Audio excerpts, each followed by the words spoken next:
national hero, Right Excellent and Right Honorable Sir Simeon Daniel, and she would have passed away quite recently. I'm told she'll be laid to rest this Friday. And I, of course, ask everyone to remember the family in their prayers. My dear brother Adrian Daniel and his family, her only surviving child. And so we extend deep condolences to the Daniel family. Let me, in that same vein, extend condolences to the family of Mr. Burley Walwyn, who was a long-standing worker at the Nevis Air and Seaports Authority. He was an executive member of my party, the Concerned Citizens Movement, and he was already laid to rest, but we extend condolences from this rostrum to his wife, his children, and the family that survives him. In a similar vein, let me express my condolences to the family of Mrs. Esmeralda Dick.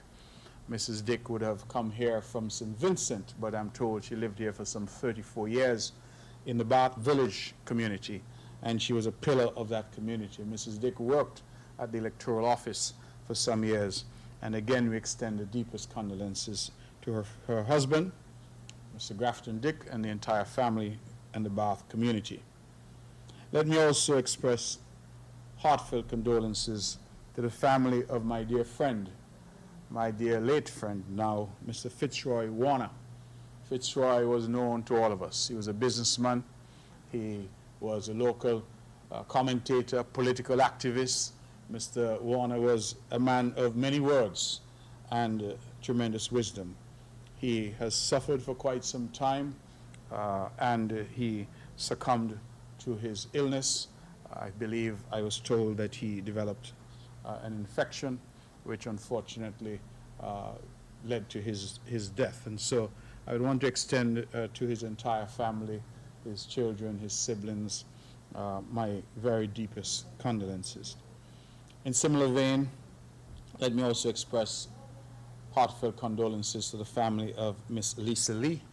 Miss Lee was a teacher, someone who had dedicated her life to education. She worked with us in the early childhood development sector, and she will be sorely missed. She was a very young woman, I believe only in her 30s, and so we understand that we all have to make that transition, but certainly when it happens at such a young age, it is particularly hurtful. And so to her family, that survivor, I extend my deepest condolences. Lastly, let me also extend condolences to the family of former Superintendent of Police Nelson Stapleton. Mr. Stapleton served the St. Kitts Nevis Police Force, and more specifically, he would have served here on the island of Nevis for quite some time. I extend my condolences to his entire family, and in particular, Al Stapleton, whom we know well and who works at Nevlik. And so, ladies and gentlemen, I wanted to use the opportunity afforded me here from the Premier's office and certainly from all of us here in government to extend my condolences to the families. If I can move from that sad note to a more optimistic and congratulatory note, let me congratulate my young brother, Jermaine Arthurton, on his promotion to Assistant Restaurant Manager at the prestigious Four Seasons Resort. His promotion took effect on the 13th of January. Congratulations also to Miss Nikesha Henry, a former Miss Culturama, for being promoted to the position of People and Culture Coordinator at the Four Seasons Resort. We also congratulate my friend Faye Walters for her recent promotion at the Four Seasons Resort to Conference Service Manager. We also congratulate a proud Bath villager, Mrs. Kamara Lee Prentice, forgive me, for being named the Chief Human Resource Officer at the St. Kitts and Nevis Citizenship by Investment Program. Nevisians continue to do great things, and I congratulate them. If I can now drill down, members of the press and the public who might be listening, to some of the specific sectors, and I go to the Ministry of Finance. The financial services sector continues to be a strong pillar of development for the island. There has been a steady increase in new business registrations, and we now have 46 trust and corporate service providers that currently operate in the sector. We have seen an increase in the revenue collected from the sector, which was up by $1.29 million to $16.88 million in 2024. marketing this sector, you would agree with me, is critical. And so I'm here to announce that very early this year, we intend to create a special agency called Nevis Finance to champion the marketing efforts. This agency will replace the Nevis Financial Services, will place, the Nevis Financial Services sector marketing efforts on par with some of the other jurisdictions in the region. In establishing this agency, we intend to recruit a chief operations officer to run the agency, and we intend to have closer collaboration with the private sector. Also, as part of our marketing efforts, in May of this year, the Society for Trust and Estate Practitioners, STEP Nevis branch, will be hosting the STEP Caribbean Conference on May 15th to 16th at the Marriott Resort in St. Kitts. And before you ask the question as to why Nevis STEP is hosting a function at the Marriott Resort, it's because we're told that the only other resort that could have accommodated is the Four Seasons, and they're full during that time. And so we have no difficulty.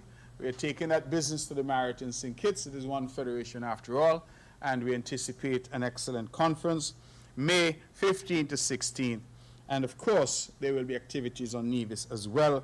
We are partnering with STEP, and I would want you to know that we had to compete to host this conference, and so Nevis was successful in attracting this conference.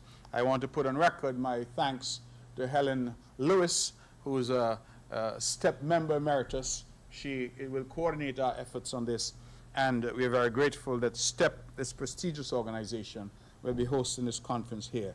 It gives us certainly an opportunity to showcase what financial services is offering on the island of Nevis, especially as it comes on the heels of our celebration of 40 years of offering these services to the world that we celebrated last year. If I can shift now to the Inland Revenue Department. The IRD continues to modernize its operations and to enhance its service using technology. We now have a new information system, and taxpayers are encouraged to register and pay their taxes online.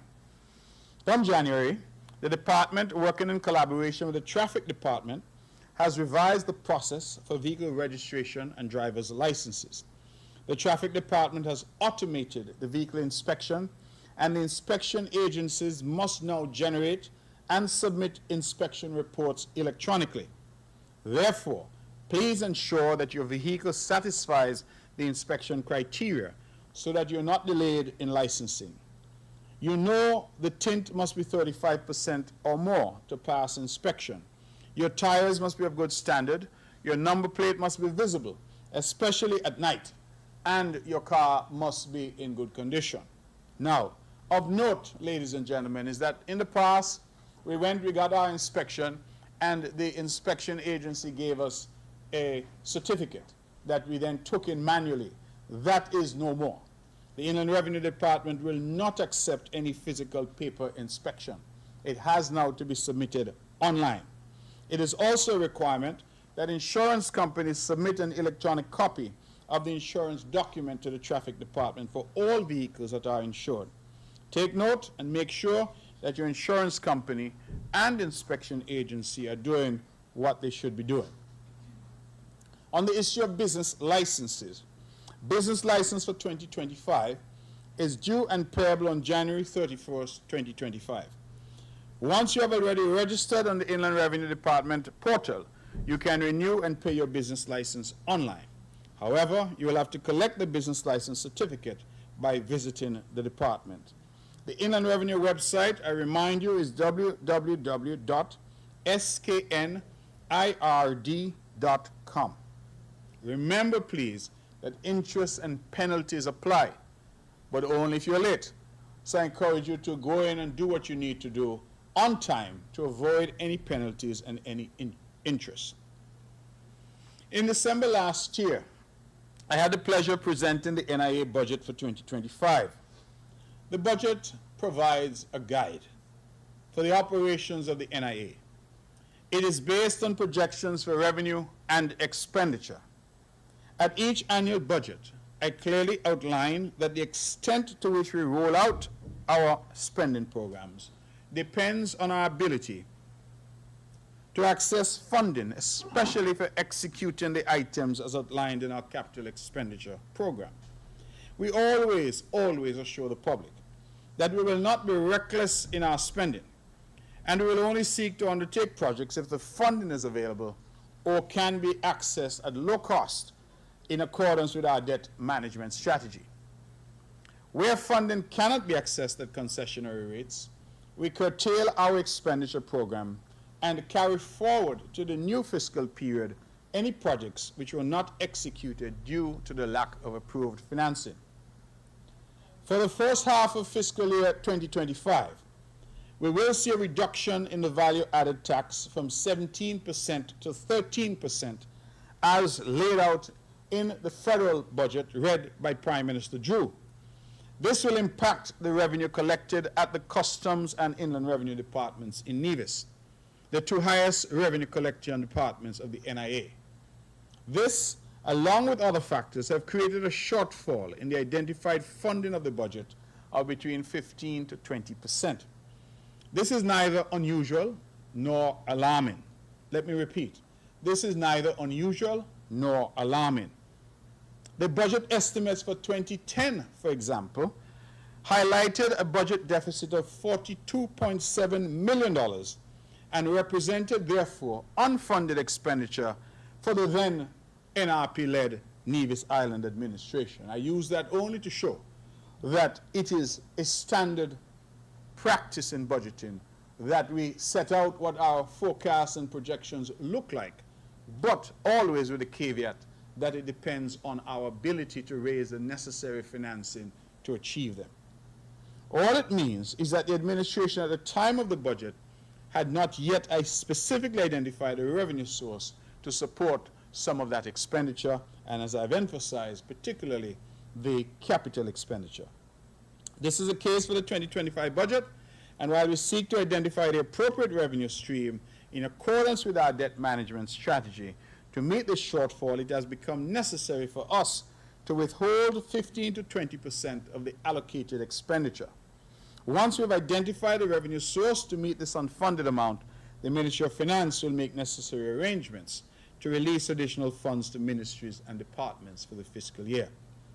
We have met and clearly communicated to our permanent secretaries and other relevant officers that position. As Minister of Finance in the Nevis Island Administration, I remain committed to the prudent management of the fiscal affairs of Nevis, and I have been consistent in this approach over the last several years to keep expenditure and debt within manageable levels. Members of the press, the potential of our people at home and abroad is limitless. Thus, tapping into that potential is key to the development of our island. You have heard me time and time again indicate that we cannot, as part of our development, leave out those Nevisians and Kittians who happen to live abroad. We are therefore pushing for them to be part, not just to pay lip service, but to encourage them, to facilitate where possible, and to encourage that they invest in this, the land of their birth or the land of their ancestry. And so I'm very pleased to announce this morning that we have, on the island of Nevis, issued formally a new returning national and diaspora investment policy. We would have done so on the 21st of January 2025, and I expect that you will hear more about that policy as we go forward. But as I appeal to our people in the diaspora, as I appeal to those who are interested in retiring and coming back home, those who have children and grandchildren who might be interested in investing here at home, those who want to build here, do something here even though they're not ready to retire yet, and they want to build something, maybe Airbnb or whatever, they want to invest in a villa, they want to come back to take care of old abandoned properties that they've left here and their forefathers have left here. I'm encouraging them, and we have now put in place a formal policy.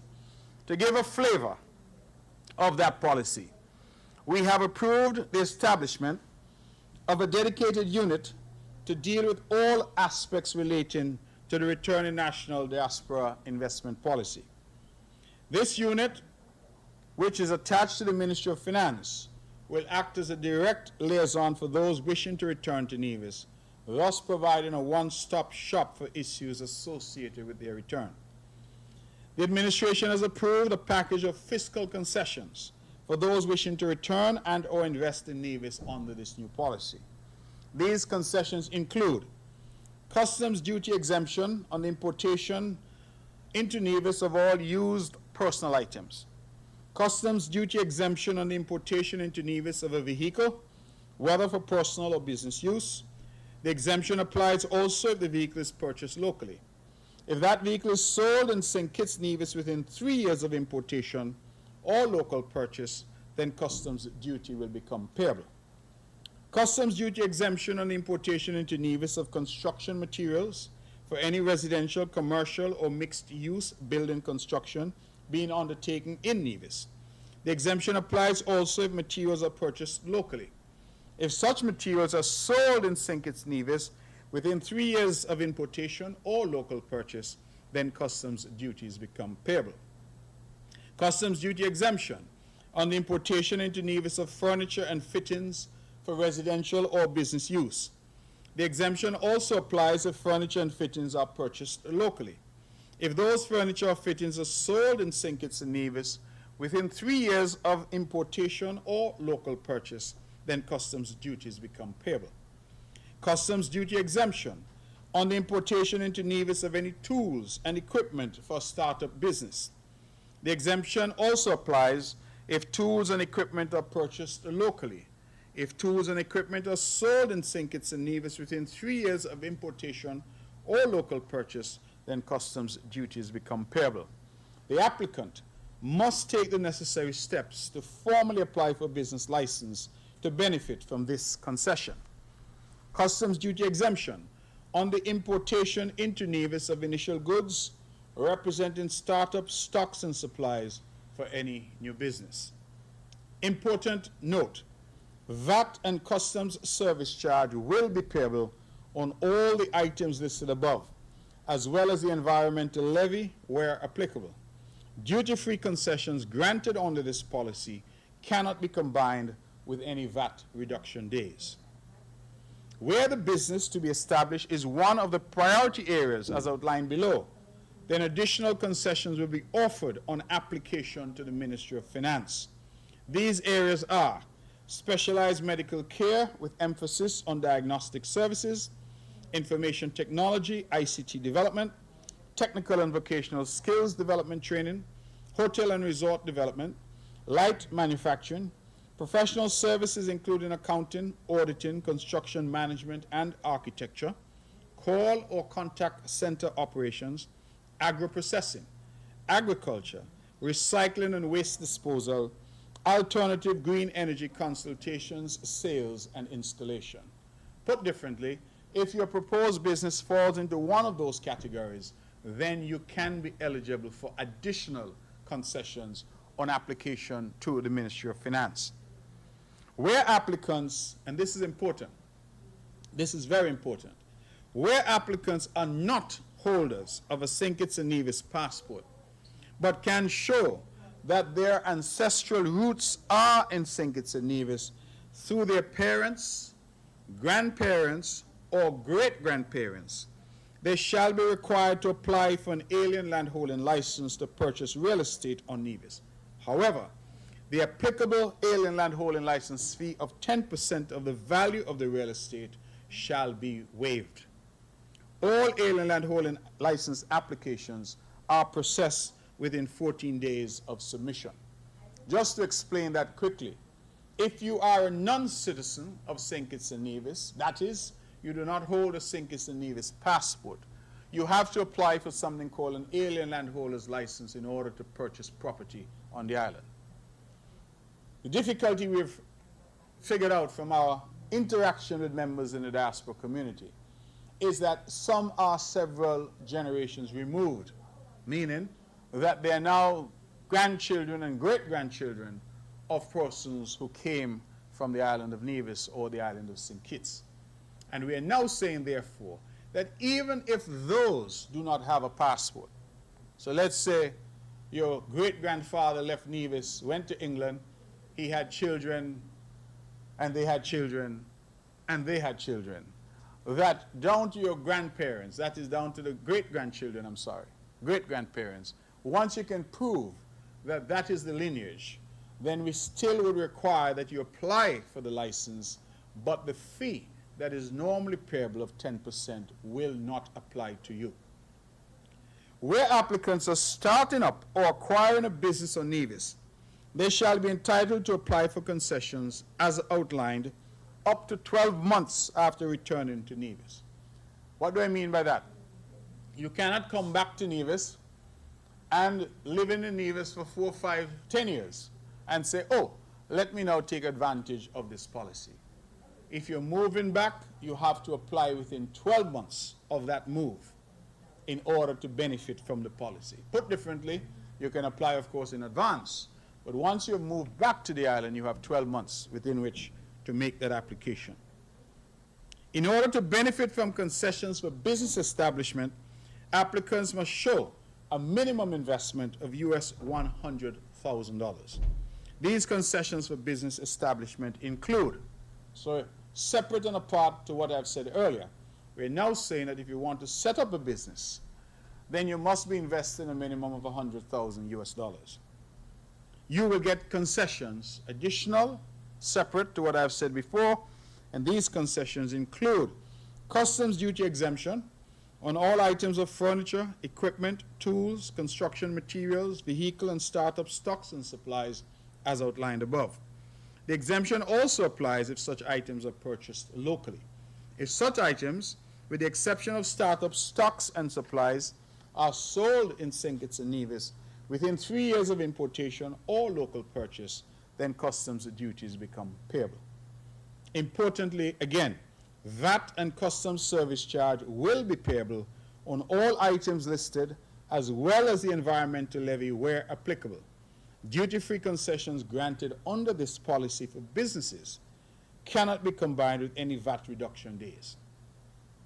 We are also offering exemption from payment of corporate income tax or unincorporated business tax for the first 3 years of operation. Reduction of work permit fees by 50% for the first 3 years of operations if trained foreign workers are to be employed. Please note that this does not apply if the desired skill set is available in St. Kitts and Nevis. We will waive the business license fee for the first year of operation and apply a 50% rebate on such fees for years 2 and 3. All additional exemptions as may be approved by the Ministry of Finance in reference to businesses established in the specialized areas as I have outlined above. The applicant must take the necessary steps to formally apply for and keep current a business license to benefit from those concessions that are relevant to businesses and the establishment of businesses. All applications are to be made to the Ministry of Finance, Main Street, Charlestown, Nevis, on the relevant form as prescribed, along with the necessary supporting documentation. For more information, I encourage you in the diaspora to email finance.nevis@niagovkn.com. finance.nevis@niagovkn.com, or call them at 1-869-469-5521. Members of the press have taken some time to go through that new policy because I think it is groundbreaking. It is in line with what we see happening elsewhere.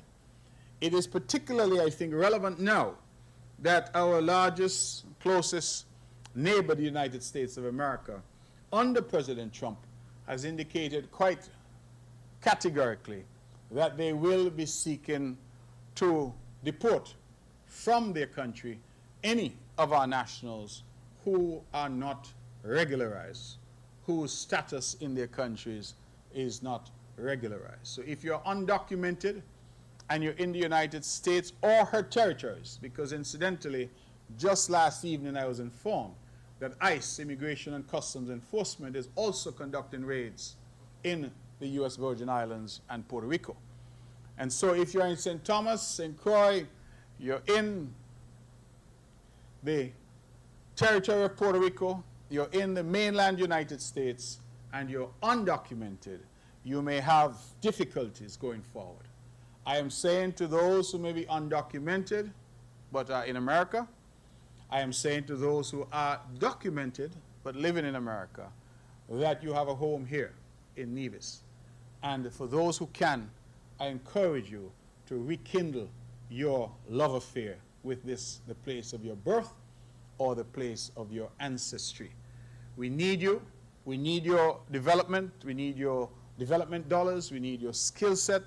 We need your energy in order to propel Nevis forward. I have commented publicly time and time again that we keep talking about foreign investors. And whilst we welcome them, we must also welcome our own people to invest and to share in the development of our country. If I can move then to the Ministry of Health, Gender, and Social Development. I am pleased to announce that the pulmonary clinic was held on January 17th at the Alexandra Hospital. Dr. Binu George and his team, Ms. Ursula Phillip and Nurse Patel, offered care to 17 persons on the island. Patients of varying ages were seen for respiratory issues. It is hoped that similar clinics and more persons can benefit in the future. Urology and Associates held its annual prostate screening on Saturday, 18 January at the Malcolm Gishard Recreational Park. 633 males benefited from this screening. The ministry is appealing to our men who have reached the age of 40 to get their prostate checked. Prostate cancer is one of those diseases that can be cured 100% if caught in time. Please get your prostate exam done. Pap smear screening was conducted at all health centers on Saturday, January 25th. We encourage our women to continue to have their annual pap smear screenings done. And I'm told to say to you that once you're sexually active, you should have your pap smear screenings done. The statistics from our screening, 145 women were screened on Saturday, January 25th, including 16 new persons who presented for screening. We again encourage our women to get screened. Pap smears are offered for free at our clinics. We also have, of course, breast cancer screening. We have our mammogram machines that we've invested significantly in at the hospital. You would recall when we did a free screening, 399 women availed themselves of that opportunity. There is now a nominal cost applicable, but your health is your wealth. Your health is the most expensive thing that you have. Without it, none of us is anything. And so I urge you to invest in your health and get screened. There is, ladies and gentlemen, currently an outbreak, I'm sad to say, of hand, foot, and mouth disease in the Federation. In Nevis, we have had 32 known cases, 19 males and 13 females. The symptoms include fever, mouth sores, and rash on hands, feet, and sometimes buttocks. Even though children are usually affected, we are encouraging everyone to wash your hands often for at least 20 seconds with soap and water. Disinfect surfaces using chlorine-based disinfectants. Cleaning regularly to disinfect toys, doorknobs, switches, countertops, and other highly touched areas. Avoid close contact where possible. Practice good hygiene, and I notice that some people now are choosing to wear a mask. Whatever you can do to protect yourself. We are accustomed to this from COVID. It taught us what we needed to do to protect ourselves from these types of respiratory and what's the word I'm looking for? Gastroenteritis that affect our gastric system or our respiratory system.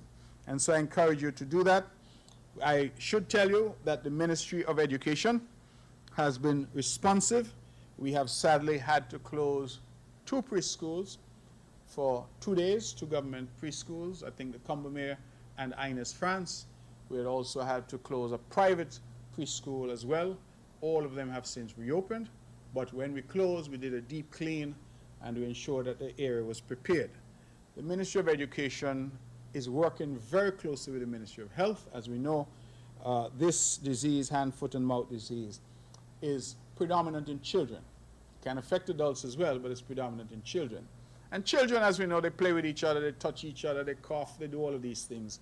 And so we are encouraging the parents to be proactive.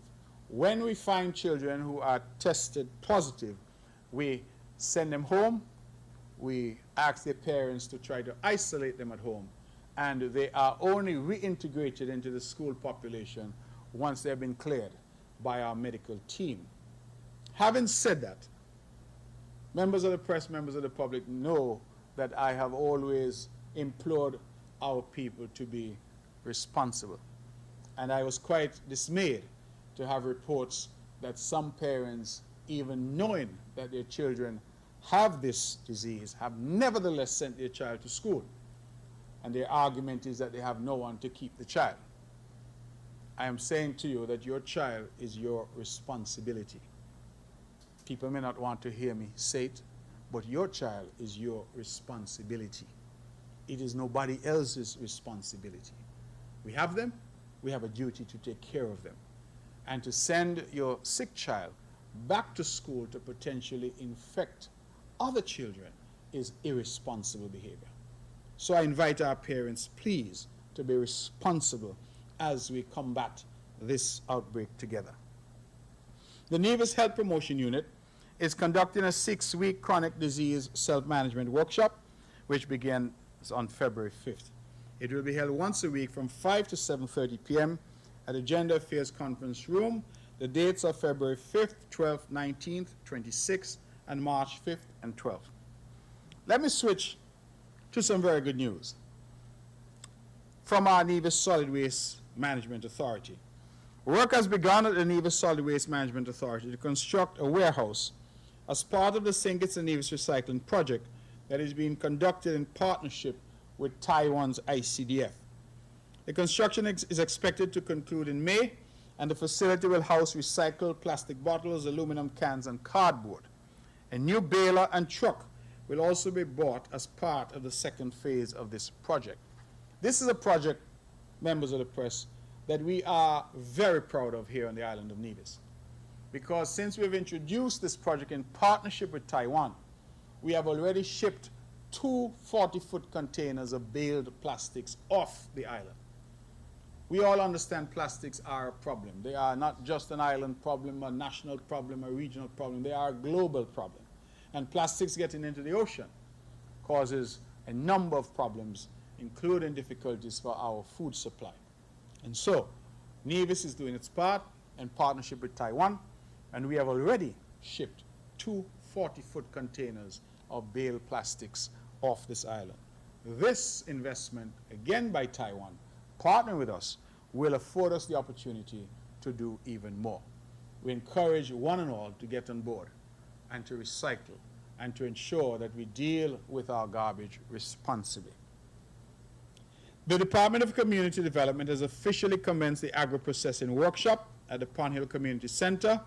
We have a total of 21 registered persons, and it is being facilitated by Ermin Hendrickson.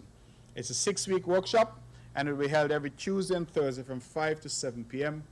as Ermin passes on her skills to these young entrepreneurs, young people, not so young people, all of those who are interested in food processing, agro-processing. It is hoped that we will be able to develop their skills and knowledge in agro-processing by learning to make agricultural byproducts from excess fruits, thus reducing waste and spoilage.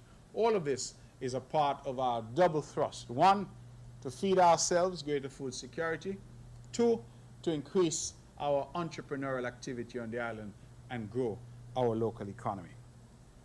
The federal government, during the budget of 2024 for 2025, announced the Budget Boost Wallet Program.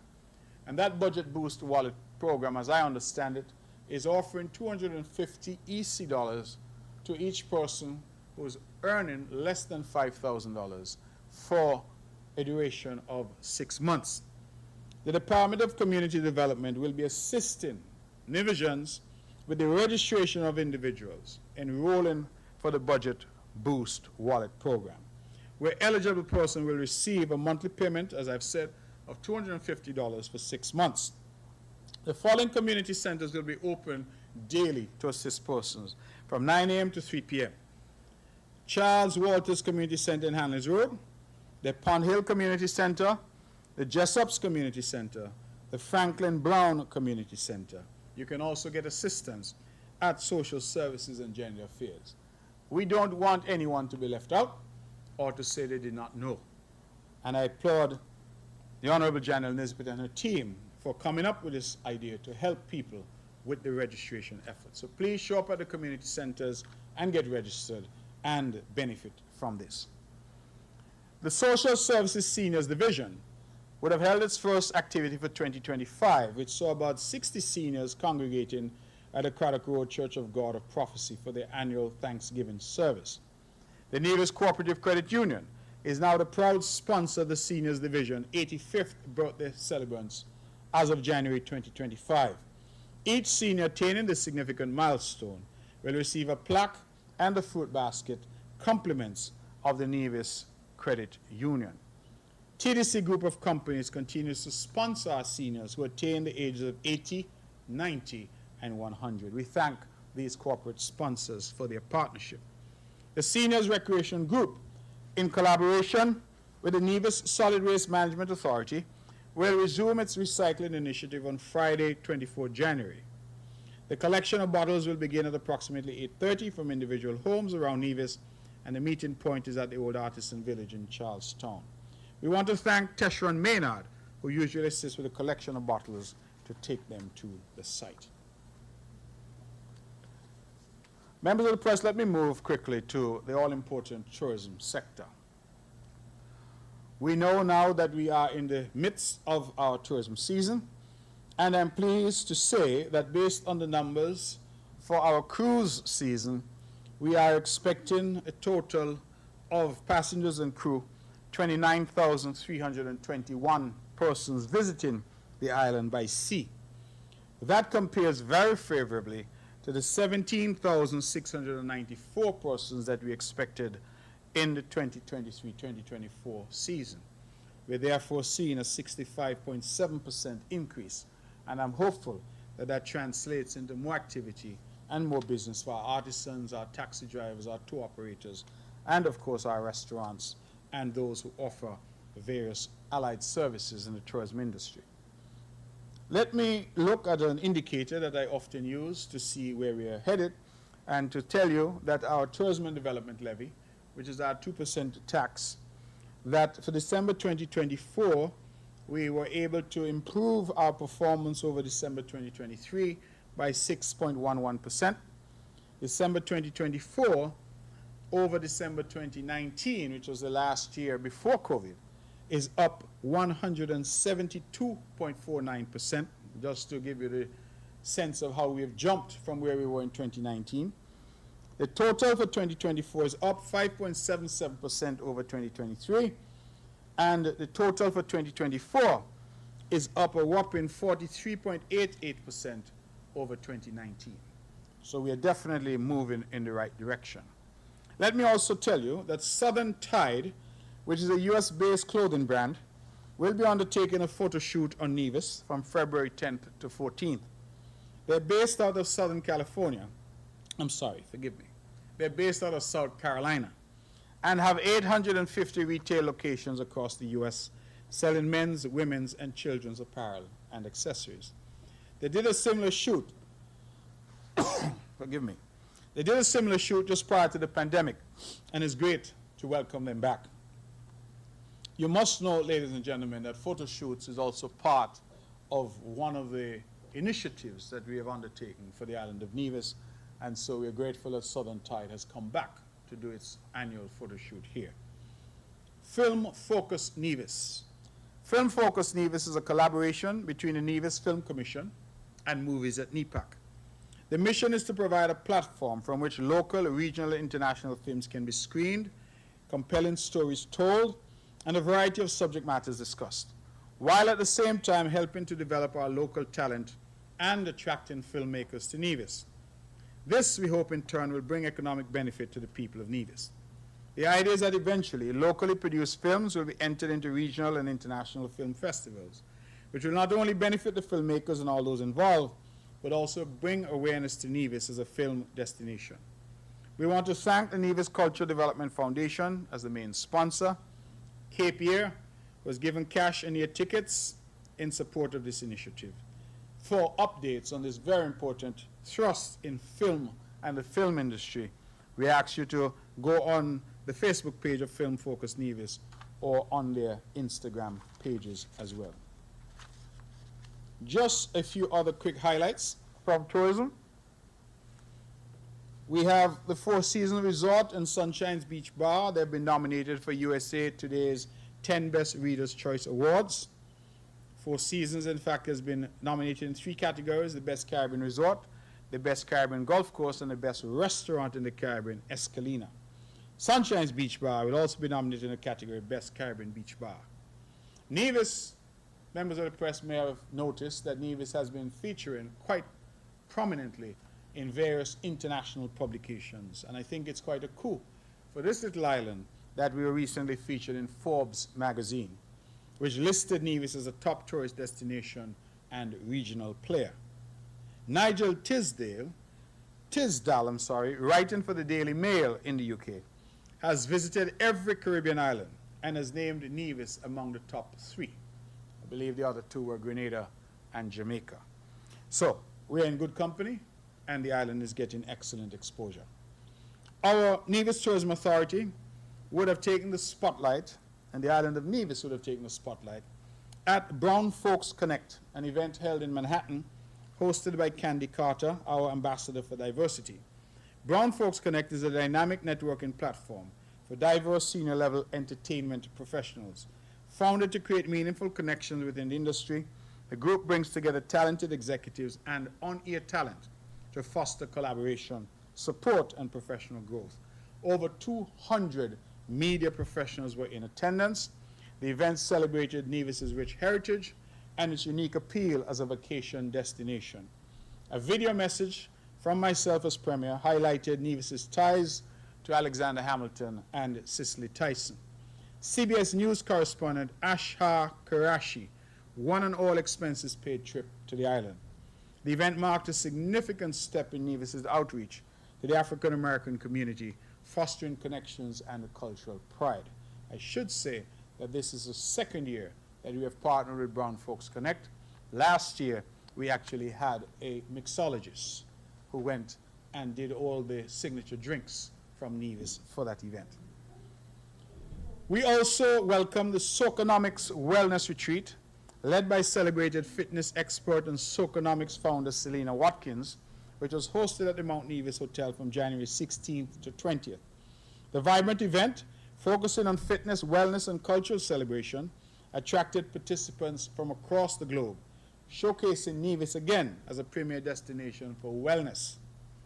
These achievements and recognitions reaffirm our island as a standout destination in the Caribbean.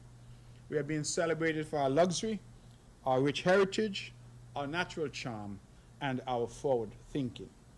With global accolades and impactful events, Nevis continues to inspire and captivate travelers from all corners of the world. Having said all that, which is good news, let me, ladies and gentlemen, sound a note of unfortunate news. You would know that we would have invested significantly in some developments here. We would have significantly invested in the Malcolm Gishard Park and the Pinnis Beach facility. We have invested significantly in the Bath Stream and Bath Hot Springs area. And I believe that the accolades have poured in. Even the worst critics of this government, I believe, have been forced to admit that those were timely and important investments that have lifted the standard and raised the expectations of our people and the level to which our people can enjoy these facilities. It was very sad then to learn that the hot springs and some of the signage erected there was vandalized by persons who decided that the best use of their time was to go there and destroy what we, the people of Nevis, would have invested in, what we, the people of Nevis, are trying to build. I am asking again our people to protect what we have, to ensure that when these investments are made, we cherish them. I have heard some rather foolish comments made. For example, that the improvements made at the Bath Stream are for white people. They weren't done for us. I don't know what that means. Because if the improvements there and everybody admit that it has lifted that area, it means that our own people, and I say it every chance I get, whenever this government does something on this island, we do it for our people. If those who visit also can enjoy it, then that is extra. That is something that we consider an added benefit. But what we do for our people. In fact, you would realize that even though now we're charging a nominal fee for the use of the facility, our people are still free. The people of Nevis can still use that facility for free. So of course we did it for our people. And it therefore behooves our people to protect it. I cannot understand for the life of me what pleasure anyone can derive from seeking to destroy government property. And some people seem to be of the view that government is some individual. Government is someone. In truth, government is us. And those of us like myself who are privileged to stand here today as your premier, we are merely the occupants, the people who are put on the stage for whatever time that you, the people, permit and allow. So we must start to reimagine our views of government and understand that whether you support this government or not, whether you're political or you are apolitical, it ought not to matter. You must see the value in preserving what we have as Nevisians and Kittitians. Let me extend it to our people in St. Kitts as well. Preserving what we have. Let's not mash up. Because when you mash up, and the same government that you think you're doing something to when you mash up, guess what? You are the taxpayers whose money the government is going to have to use to fix it. So we're all in this together. I don't understand how anyone could seek to destroy what we have done at the Bath Stream. It is so beautiful. Members of the press, if you've not gone there, please, I encourage you to do so. It is so beautiful. It has lifted that area. So please, let us protect what we have. And so, again, it comes back to my theme of our people being responsible. Let me now move on to some opportunities. This is a government that believes in investing in our young people. And we have invested and continue to invest. We are not just as a government paying lip service. Members of the press, if you don't want to take my word for it, do your own investigation. It is unprecedented the way that this government, that I'm privileged to lead, has invested in young people, in their education, in their training, in helping them to set up small businesses, by providing seed financing, and in ensuring that when they're trained and qualified, that they're given the opportunity to lead on this island. We have young people in the cabinet, we have young people leading our schools, we have young people leading various institutions, and this government continues to encourage our young people. We're not just saying it, we are showing it, and the evidence is there. As part of that, I have come here time and time again to encourage our young people to take advantage of scholarship opportunities that are available. I am therefore pleased to announce that the Taiwan ICDF scholarships for 2025, that applications are now open. The Taiwan MOFA scholarships for 2025, applications are now open. The Edinburgh Napier University and the NIA scholarship, it's a joint effort, that application is now open. The Monroe College and NIA scholarship, again a joint effort, that is now open. Turkey has offering scholarships and those applications are now open.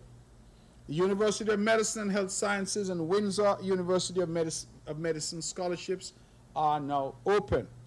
and the Nevis Island Administration financial assistance, which is separate to all of those, that is now open.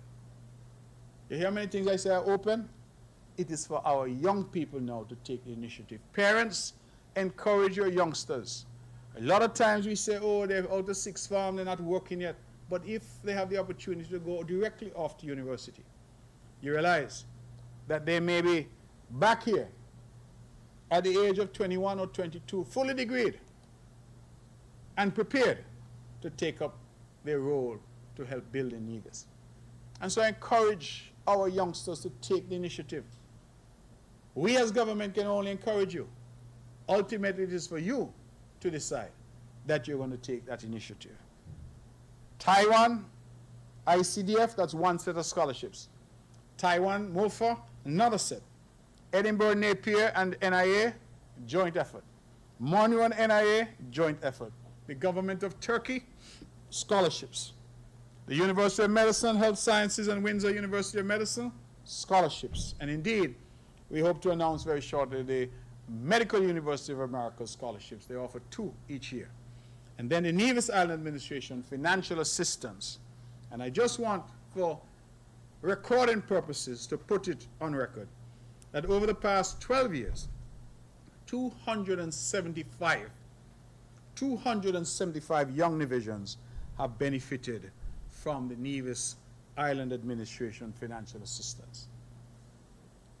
And, ladies and gentlemen, we have taken a policy decision that those who are studying online can also benefit from that assistance. In the past, there was a policy that only if you were traveling overseas to study, you could get a benefit.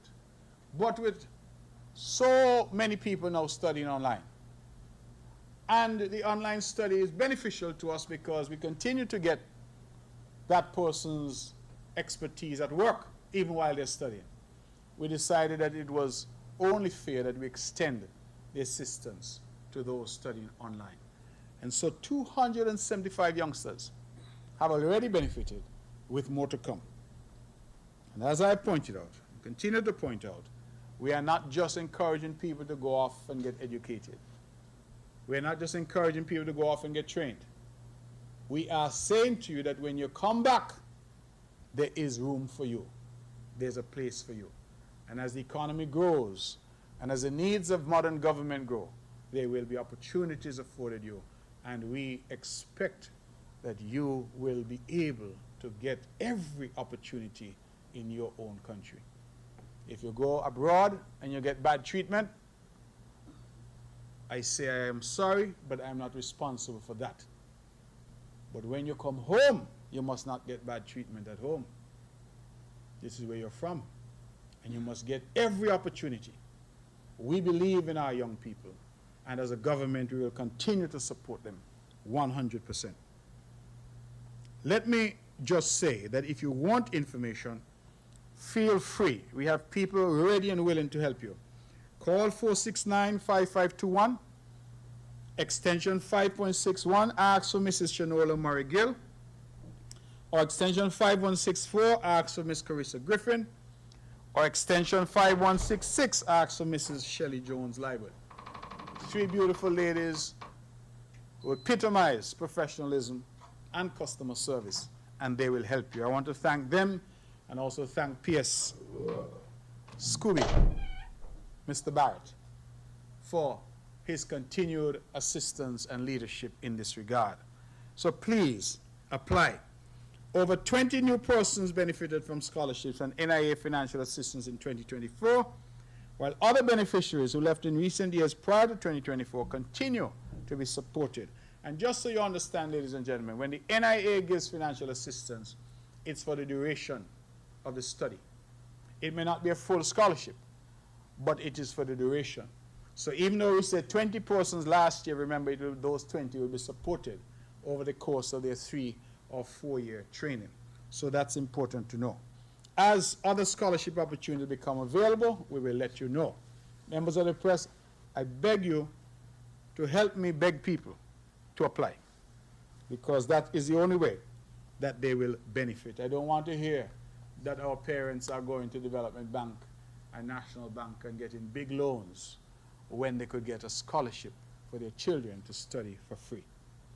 Let me go to the all-important Public Works Department. The drilling program for water has resumed after the Christmas break. After the 2 wells in Maddens, they are producing a whopping 600,000 gallons per day in total. The drillers have moved to the 3rd site at Daysense. So I'm coming up to Gingerland, just behind the Best Buy supermarket in Gingerland. Upon completion at Daysense, we intend to go now to Braziers. Work has begun on the first of the 2 new Maddens well sites that were recently dug in terms of connecting them to the water system. Work should be completed shortly. The water lines are already in place, but power to the site is still to be completed. But we expect to have that additional 600,000 gallons or so in our system very shortly. To put it in context for you, members of the press, our goal with this drilling program, 9 wells we contracted to drill, was to get an additional 1.5 million gallons. So from 2 wells, we've already achieved 600,000 gallons. So we are optimistic that the other wells will yield or give us a good yield accordingly. The United Arab Emirates donated desalination plant. You would recall that we had negotiated 2, one for St. Kitts and one for Nevis. Well, I'm pleased to announce that the one in Nevis is now fully operational and has been connected already to our water system. The plant is producing approximately 30,000 gallons per day when we only power it by solar. But it can produce 70,000 gallons a day if we also use regular electricity. The official commissioning will occur in a few weeks, but you are already drinking desal water in Nevis, and many of our people didn't even notice. In fact, I am pleased to say that over the past weeks, one of our wells in Maddens went down. The pump failed, and we didn't have any water load shedding on the island because the water from the desal plant was able to pick up the slack. And so we are already delivering on more water for the people of Nevis. And I'm hopeful that the days when we had water shortages and water problems, that those days are over. But I continue to urge our people to conserve water as much as possible. The Philatelic Bureau is undergoing a transition exercise that will commence on February 3rd, 2025.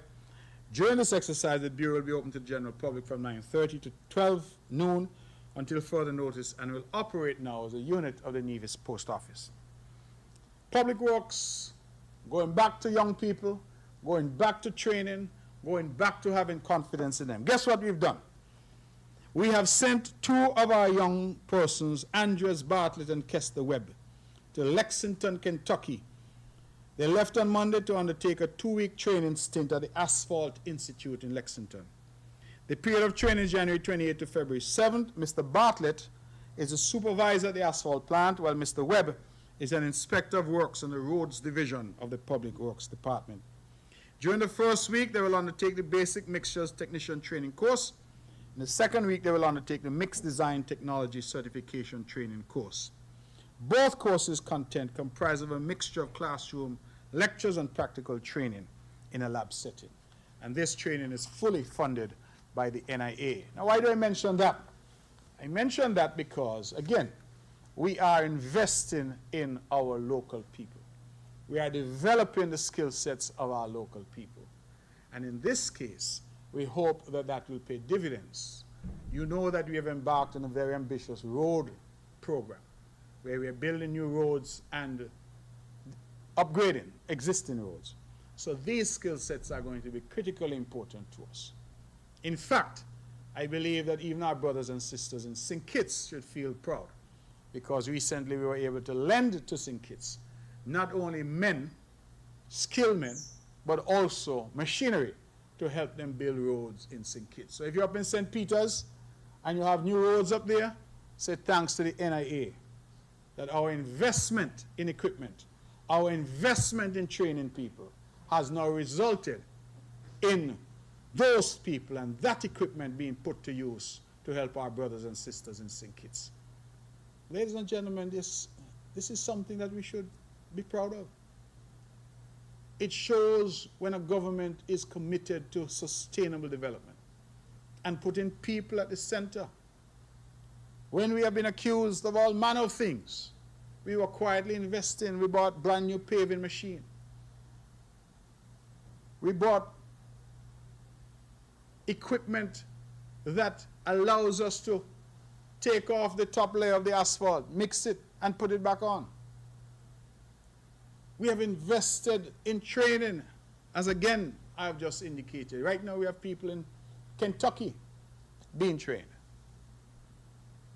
More than that, we have come to the assistance of St. Kitts in building their roads. We couldn't do that if we didn't have the equipment.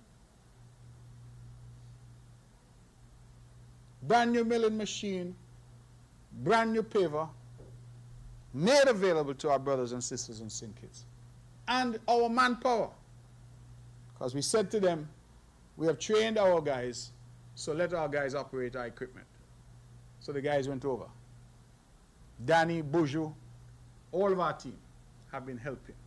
And I believe Nivision should feel proud, and Kitishan should feel proud, because it shows what can happen when you spend wisely and you invest in the necessary infrastructure, both in terms of equipment and in terms of manpower, that we have what it takes to get the job done.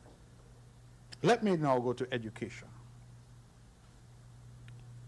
The Ministry of Education has asked me to convey their profound sadness on the passing of Miss Lisa Lee, who I would have mentioned earlier, but also on the passing of Miss Sharon Hamilton, who passed on January 26. She served as a teacher at the Cecily Brown Integrated School and worked tirelessly to shape the lives of our students within the special needs population. We encourage members of the public to remember all of these families in their prayers. We have been, ladies and gentlemen, incredibly touched, incredibly grateful to the Winsong Foundation. They have just invested just over $500,000 EC dollars in the purchase of a total of 1,325 desks and 1,325 chairs to benefit all of our public schools on the island of Nevis.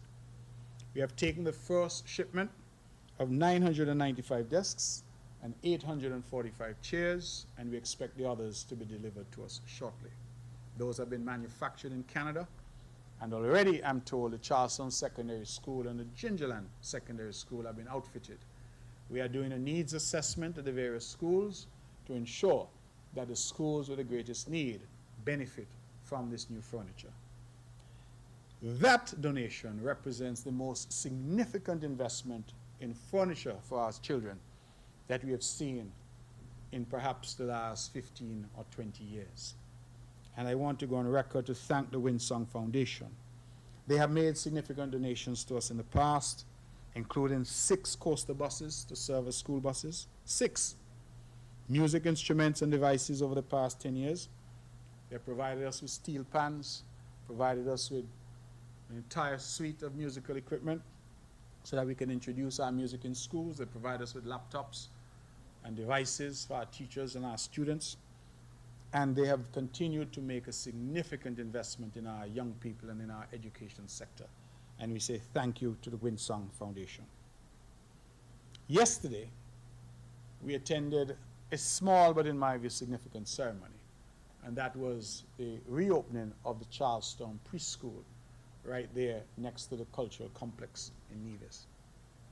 I think it's significant because while they say it was a renovation, it's actually a new school that we have given to the children there. Those children had been housed at the Bertha Payne Community Center while the construction was ongoing. And, you know, while I heard some criticisms about it was taking too long, they say that good things take time. And I was very pleased when I went there yesterday. The person who was in charge of the supervisor was very brilliant in her praise because she said that it had made their lives there so much better. The roof was replaced, kitchens, bathrooms, and office spaces were expanded, and they said that the refurbishing addressed issues the school had had for a number of years. It certainly reflects the NIA's commitment to providing quality education. The 36 students that are there now and 10 staff members were delighted to return to their new school. The new environment sets the stage for a brighter tomorrow. That is their motto. for the students of the Charlestown Preschool. The Charlestown Preschool, I'm told, is the oldest of its kind. It's 41 years. And so these renovations, this rebuild, was really timely and necessary. I want to congratulate 5 schools that are celebrating their anniversaries this month. Gingerland Secondary School celebrating its 52nd anniversary. Elizabeth Pemberton Primary celebrates its 17th anniversary. The Violet O. Nichols Primary celebrates its 25th anniversary. And the St. Thomas's Primary celebrates its 54th anniversary. The Nevis International School has its 11th anniversary. We congratulate them all. Let me turn quickly to sports. This is sports season, so you'll hear from time to time us talking about sports. To date, in the month of January, several schools have hosted various sporting activities. St. James Primary hosted a road relay festival. Charleston Secondary hosted a relay festival. And as part of its 17th anniversary celebrations, the Elizabeth Pemberton Primary will host its annual relay festival on Sunday, 2nd February at the Nevis Athletic Stadium at 1:30.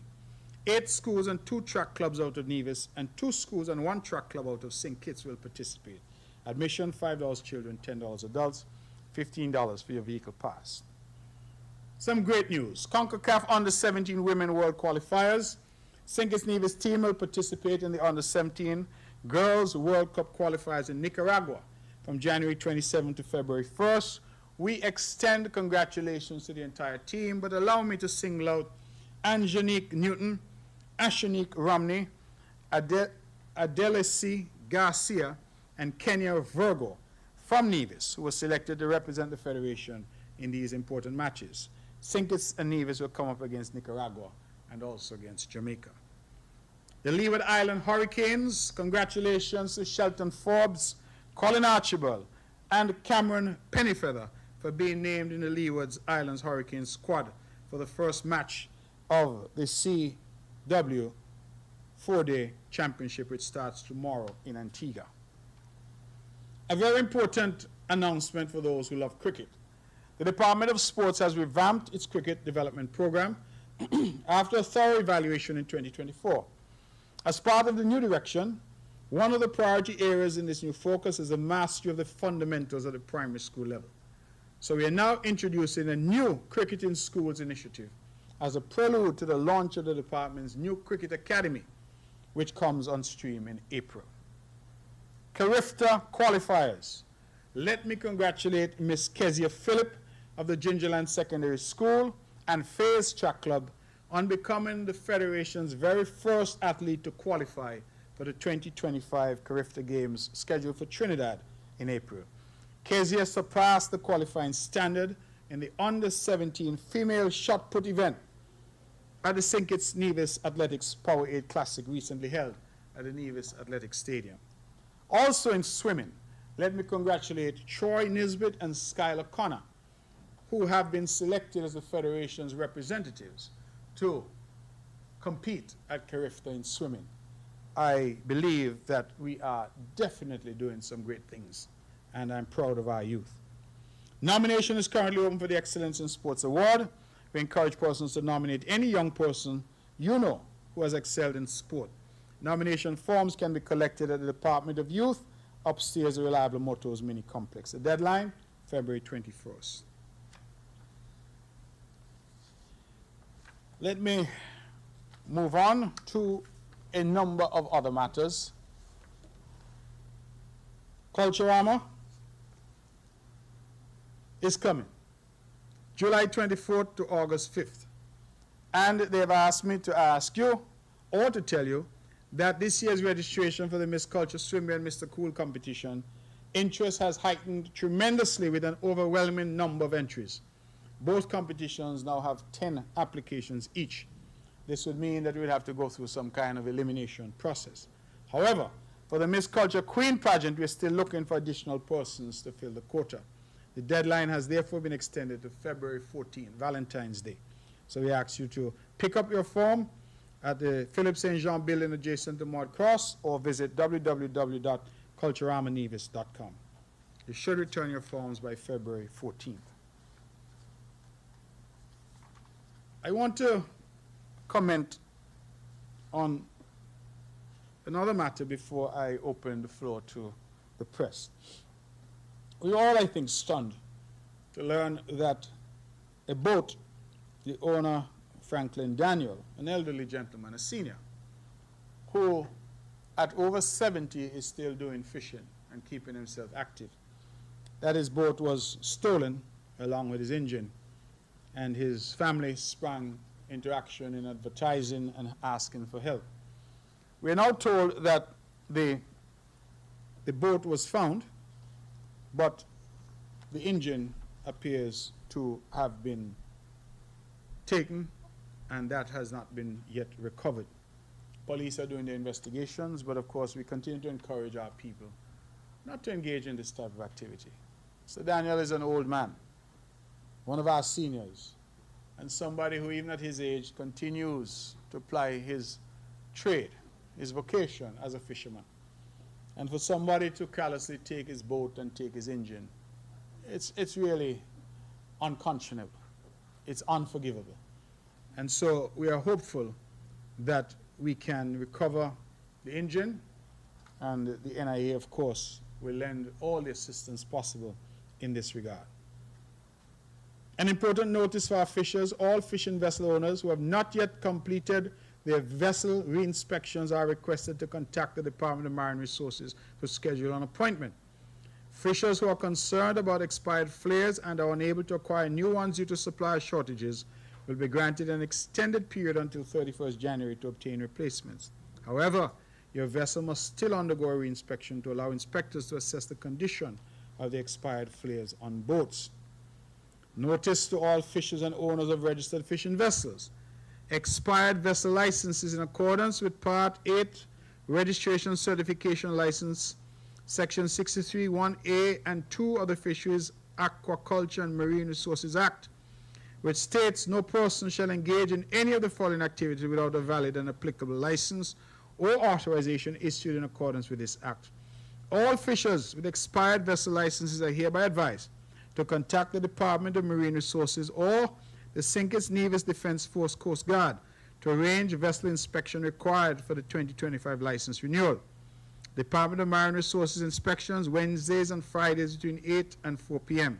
Coast Guard inspections Monday to Friday between 8 and 4 p.m. Please note that failure to renew your vessel license will result in enforcement actions if you are found engaging in fishing activities without a valid license. I want our people, please pay attention and be responsible. Don't wait until the Coast Guard apprehend you, or you run yourself into problem to start to call somebody, tell somebody you need help, come and rescue you. Please do the right thing. I end, ladies and gentlemen, with the good news that as we encourage our people to come back home, as we encourage those at home to invest, that the NIA has purchased some 36 acres of land in the Ghana's estate area.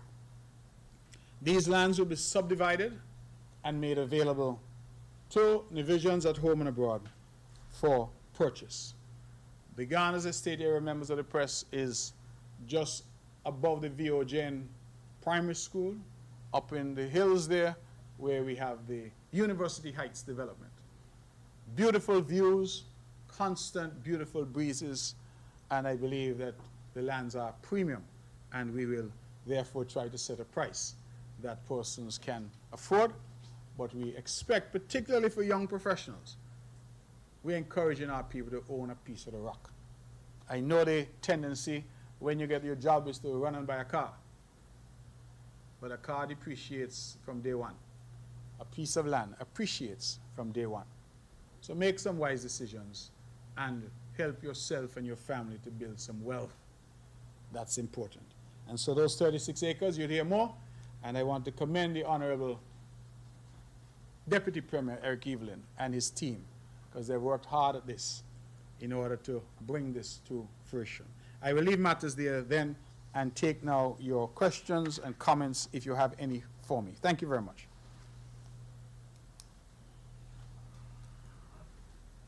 Good morning, Mr. Brantley, and good morning to those who are present Good morning this to you. morning. Mr. Brantley, can we get an update on the airport expansion project, and when will public consultations resume? Question 2, when exactly will work resume on the hospital wing? Does the government have a potential completion date? Number 3, Mr. Brantley, as Minister of Public Utilities, why are churches that are basically faith-based organizations and NGOs listed as commercial instead of residential when it comes to bill payments, for example, electricity bills? And a few Sundays ago, you made a Facebook post of animals such as sheep or goats being seen on the Mondo track. And you urged the owners to cease and desist from letting their animals roam free. Now, my question is, what does the government have in place to keep this from happening? Also, homeowners such as myself and throughout Nevis have been seeing an increase in animals on our compounds, such as cattle, goats, sheep, etc., destroying crops, personal items, etc. What can the government do to assist? I know that the Ministry of Agriculture has sent out notices in the past warning owners of these animals, but it seems to have not been working. So what can be done? And that's it for me for now. Thank you. Thank you very much for those questions. Airport expansion project and public consultations, we will hope to be able to provide an update on that shortly. I think we're now in the process of finalizing the property transfers. We have secured a loan for that purpose, and we hope that we'll be in a position to do those payouts very shortly. I've been saying that for some time, but we know how these financial houses work. The last report we got from our bankers is that they had some final process to resolve, and then we hope that the funds will be made available. Once those funds are available, we can then do what is the most critical first step, which is to buy the lands that we need for the expansion. In terms of further public consultations, I'll have to check on that. Of course, we've already done 3 public consultations on this airport project. I will have to find out whether or not there will be a final consultation. I'm not yet certain. But the last one we did was at Pond Hill Community Center. That was just before Christmas of last year. When does work resume on the hospital, and do I have an end date? The short answer is that I cannot respond to that yet because our assessment is ongoing. We have engaged various experts and individuals, construction firms, who are doing their final assessments, and we therefore hope to come back to you with accurate information about a start once they've done the assessment, and they will also be able to give us a sense of what the finish date is going to be like. But I'm reluctant to say we're going to start next month, and when it doesn't happen, then that, of course, leads to further chatter in the public sphere. So let us do what we need to do. Let us complete what we need to do. We are waiting now some reports, and once we have those, we'll be able to tell you definitively when we will restart. Churches listed as commercial and not residential, well, arguably they're neither, because I don't know that anybody lives in the church, so they're not residential. Commercial, it looks like we only have 2 categories. You're either commercial or residential for utilities. Interestingly, this took me by surprise, because I've never had this representation made to me by any of the churches. So this is surprising to me in terms of how they are listed. The truth is that as government, we have provided considerable support to faith-based organizations, duty-free vehicles, duty-free for materials.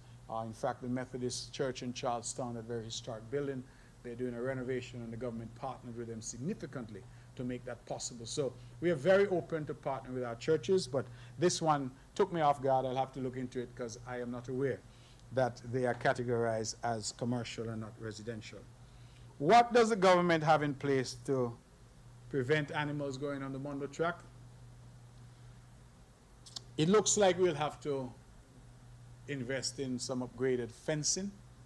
It looks like we will have to invest in some walled fencing in parts that didn't have wall fencing. Of course, the entire property is fenced, but it seems like just having the zinc fence leads to some mischief. I said in that same post that I was advised that farmers were cutting the fence to allow the animals in. Some farmers called me and protested and said they were not cutting the fence, it's the animals that were forcing their way through the fence. Whatever the position is, the result is the same. And it comes back, Ms. Budgeon, to the argument that I have been holding constant on. And I don't hear any other politicians with it, any other leaders with it. But it comes back to our people being responsible. The difficulty we have on Nevis is that everybody seems to feel that their interests and their interests alone are what matters. So the farmer is going to simply open his gates in the morning and let the animals go. And those animals roam about, you said they end up in your yard. They end up wherever they end up. They cause accidents on the road. All of this. And when we said to the farmers, you have a duty to be responsible, they respond angrily. But if farming is their business, if this is their livelihood, then they have a duty. You work at Von Radio. If Von Radio needs an antenna replaced or it needs a circuit board replaced, that is the responsibility of Von Radio. It can't be the responsibility of the government. And we keep saying to our people, be responsible. We're prepared to work with you, but be responsible. You just let your animals roam all across the island. I saw a video the other day with a whole marching band of sheep and goats coming down Main Street, Charlestown. They belong to somebody. And our people just continue to act as if their rights are more important than the rights of others. It's a selfish approach, and I continue to encourage our people to do the right thing. You say the government, and that is sometimes a difficulty because everybody, Ms. Budgeon, comes back to the government. Every problem that our community encounters, they call somebody in the government. But as a property owner, you have rights as a property owner. So if people, animals damaging your property, go to your local lawyer and cause them to be responsible. Because you see, so many of us are being violated, our properties are being violated, and we simply keep calling agriculture, keep calling the premier, keep calling the government. But you have rights. So I suggest to some of you, call your lawyer. And maybe through that mechanism, some people may start to be a bit more responsible. Our farmers need land to farm, especially our animal farmers. And the government has tried where we have to provide land. All of those farmers in the Prospect area are on government land. But our land is limited. In fact, you members of the press and the public would know that the majority of lands in Nevis are held in private hands. And that is one of the things we also need to start to look at critically as we talk about developing this island over the next 15, 20, 30 years. Our land use. And the fact that some people, some not even divisions, are holding thousands of acres of land just locked up, doing nothing with it. If you know Nevis, cast your attention along the south coast, for example, of the island. From you leave Long Point, going towards Gingerland. What you see over there? Nothing. But 90+% of those lands are privately held. You go up there, you have Hog Valley, you have Mount Lily estates, you have Hicks estate, you have Montpelier estate. All of these estates, all around the island, tied up, owned, but nothing being done with them. Land is only an asset when you could put it to use. And especially in a country that needs land. We need land for agriculture. We need land for food security. That's the kind of conversation we need to start to have. And so farmers who are serious about farming should be looking to see where they can get land, secure that land to have the animals. Not just open their pen in the morning and say, see, and send the animals in the road. That cannot continue, and it's not sustainable. We have to look in terms of agriculture to introducing the pound system. But even when you have the pound, you have to catch the animals to take them to the pound. And that, for some homeowners, is a problem. So, what do I encourage you to do, Ms. Budgeon? Continue to report the matter, obviously, but also, if you can, talk to your local solicitor. A lot of them in town know. You could find one. And have them try and address the matter legally for you as well. And if every homeowner were to do that, maybe our farmers would start to say, let us be more prudent and responsible in what we're doing. Any more questions for me? Okay, me again. So the government is not impounding and charging these same owners anymore? Government doesn't impound, you know. People impound. Mm-hmm. You would have to catch those animals and bring them to the pound. Mm-hmm. So if you can do that, then what I'm saying that the government is reintroducing that facility, right? That is the difficulty because some people don't have the capacity to catch these animals themselves. Correct. And so therein lies the difficulty. But the way that it usually would work is that you who are being trespassed upon, you would catch the animals or call somebody to catch them for you and take them to the pound. And then the farmer would have to pay in order to get them back. That is the way the pound system works. Okay. Well, but what about reimbursement in terms of catching? So the pound system, as I understand it, the pound system should deal with that. So whatever the farmer pays to retrieve their animals from the pound should assist in defraying those expenses or catching them, as the case may be. But those in agriculture will be better able to explain the system, but I do know that we're looking at reintroducing it and to get a space where those animals can be housed until such time as their owners come for them. But something has to be done. It cannot continue in this vein. It cannot continue the way it's continuing. We see dead animals on the road sometimes. It's really untenable. And as I said, our people need to be responsible. I said to our farmers all the time, because the butchers complain that when they go to the same farmers, the farmers have no animals to sell. We're sorry, we don't have any animals. We don't have none available for sale. But yet these animals are on the road and they're all over, right? I have farmers telling me foolishness like they like to watch them, right? They're raising them because they like to see them. What do you mean you like to see them? If you know, what are you doing? If you're raising pets, then I could understand that it's your pet. But if you're running a business, right, then you have to apply business-like approaches to your business. And we need our farmers, of course. We need them, but we also need them to be responsible and to partner with the government and with the public, not just with the government. Okay.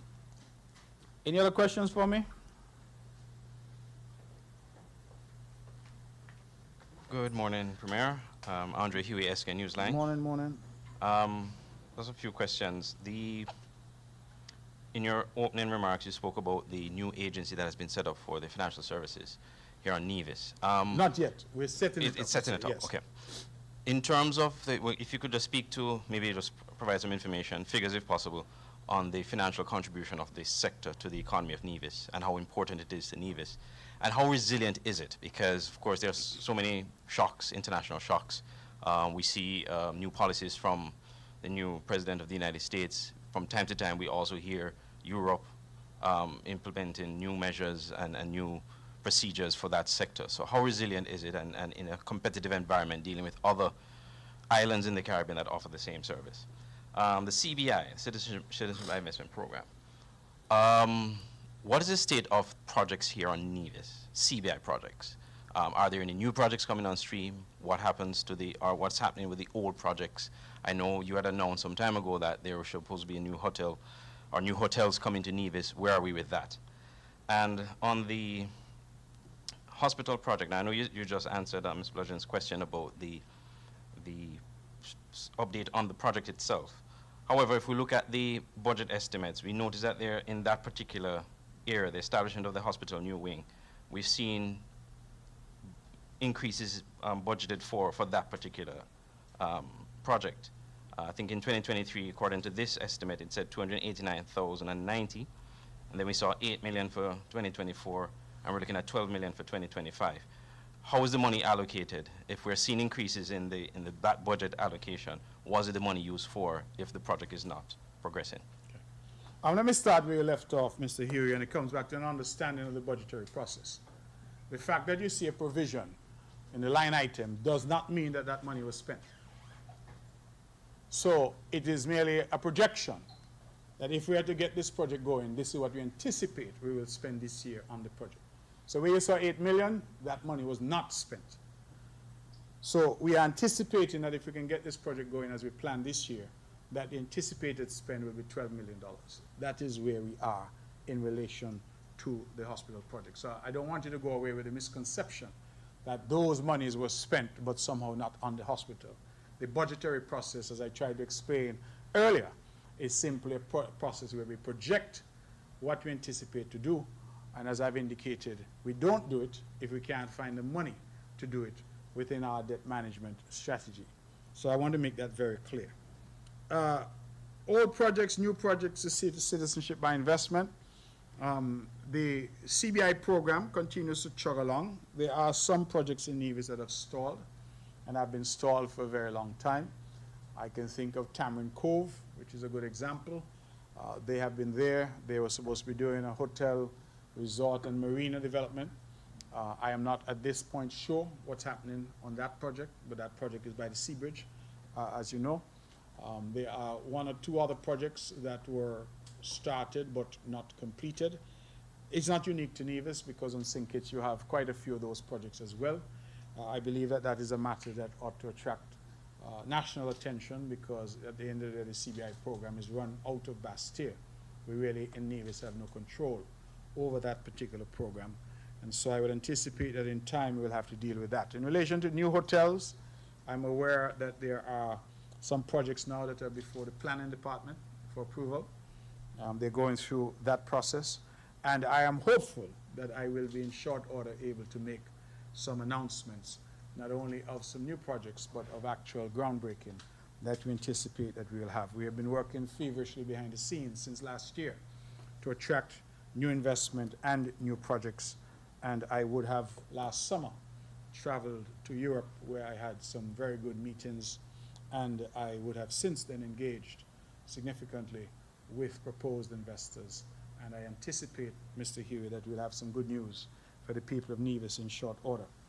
Financial services, you ask how resilient. My short answer is I think very resilient. Why do I say that? Because just last year we celebrated 40 years of financial services being offered on the island of Nevis, during which time we would have weathered various storms from the OECD, from the Financial Action Task Force, from the EU, from the US. We have been put on lists of uncooperative jurisdictions. Each time we have worked with the international community. And so the point where we are now is that St. Kitts and Nevis are compliant, largely compliant. I think that is our rating, which is the same rating I'm told as the United States of America. And we have continued to cooperate with our partners in relation to the global fight against money laundering, against terrorist financing, against illicit flows of money. So we have, I believe, done what we need to do as a responsible partner in the international community. Financial services is growing. I think in my statement, if I can look back so I can give you accurate numbers, I did indicate that insofar as the sector is concerned, we would have got directly from registrations and renewals $16.88 million in 2024. And that's up some $1.29 million from the year before. So we are moving in the right direction, but I still believe that more can be done, and that is why we are setting up Nevis Finance to take us now to the next level. I hope I've answered your questions, and so anyone else? Ms. Hewlett? Good morning, Premier. Happy belated birthday, by the way. Oh, thank you very much. I would have seen that you spent your birthday patronizing local establishments, spending money out of your pocket, you and several friends, it looked like, rather than flying off to keep a bash somewhere overseas. So kudos to that. I'm not even sure what that means. Questions. Yeah, It's good you're supporting the local economy. Yes, Very right. good. Okay. Thank you. All right. Okay. Thank you. Let's switch real quickly. Is there a mold problem at the Alexandra Hospital? Also, would have seen some talk about there not being medication available, basic medication available at the hospital.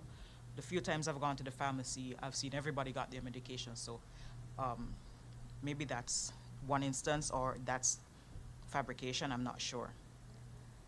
Fiscal responsibility, debt sustainability have been tenets of your administration. Against that backdrop, can you explain a singular item of debt revealed in the 2025 budget that amounted to some $30 million?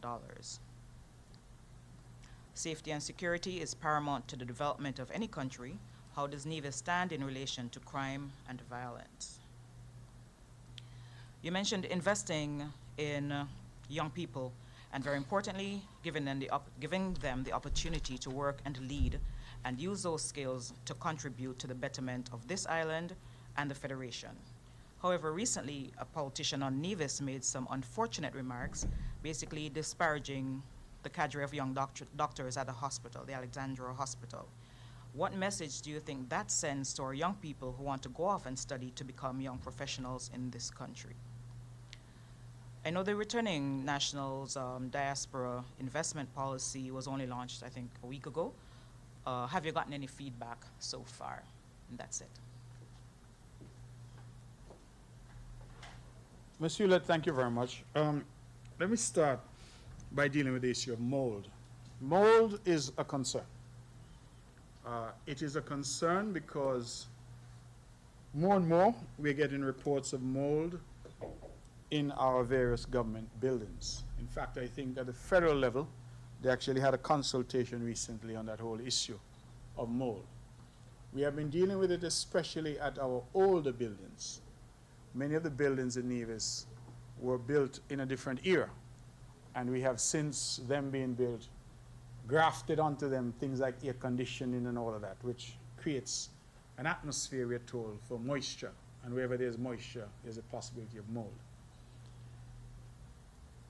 Your specific question as to the hospital, is there a mold problem?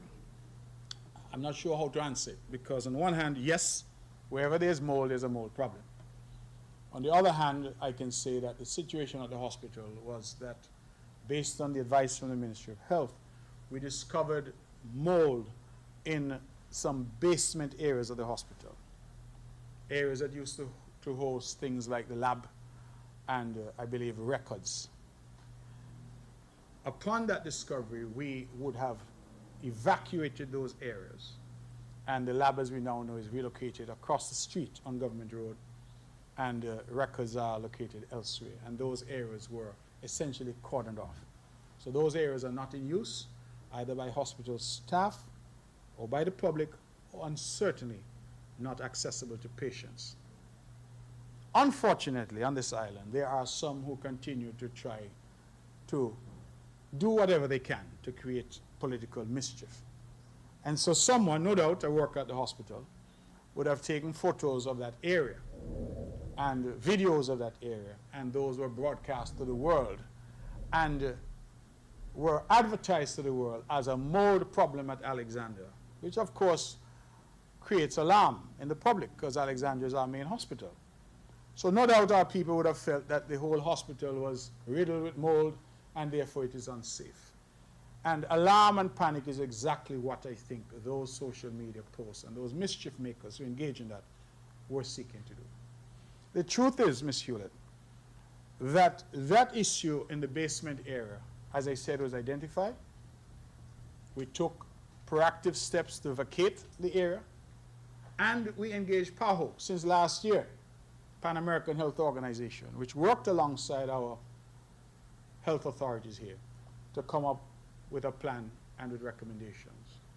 We are waiting for the final report, that's the last I was told, and once we have that, we will then move to implement those recommendations and therefore to remedy the problem downstairs. The Alexandria Hospital is not the only place, as I've said, that we are finding mold. We have a situation at our courthouse. Again, a stone building designed in a different era when there was no air conditioning, and which expects the breeze, the winds, to blow through freely. We've introduced air conditioning, and that moisture is creating problems for us. But what I've said to my team, and the cabinet has taken a decision, that we will no longer react to mold. We will no longer be reactive. We will be proactive. So we are now developing in each ministry a mold containment and control program.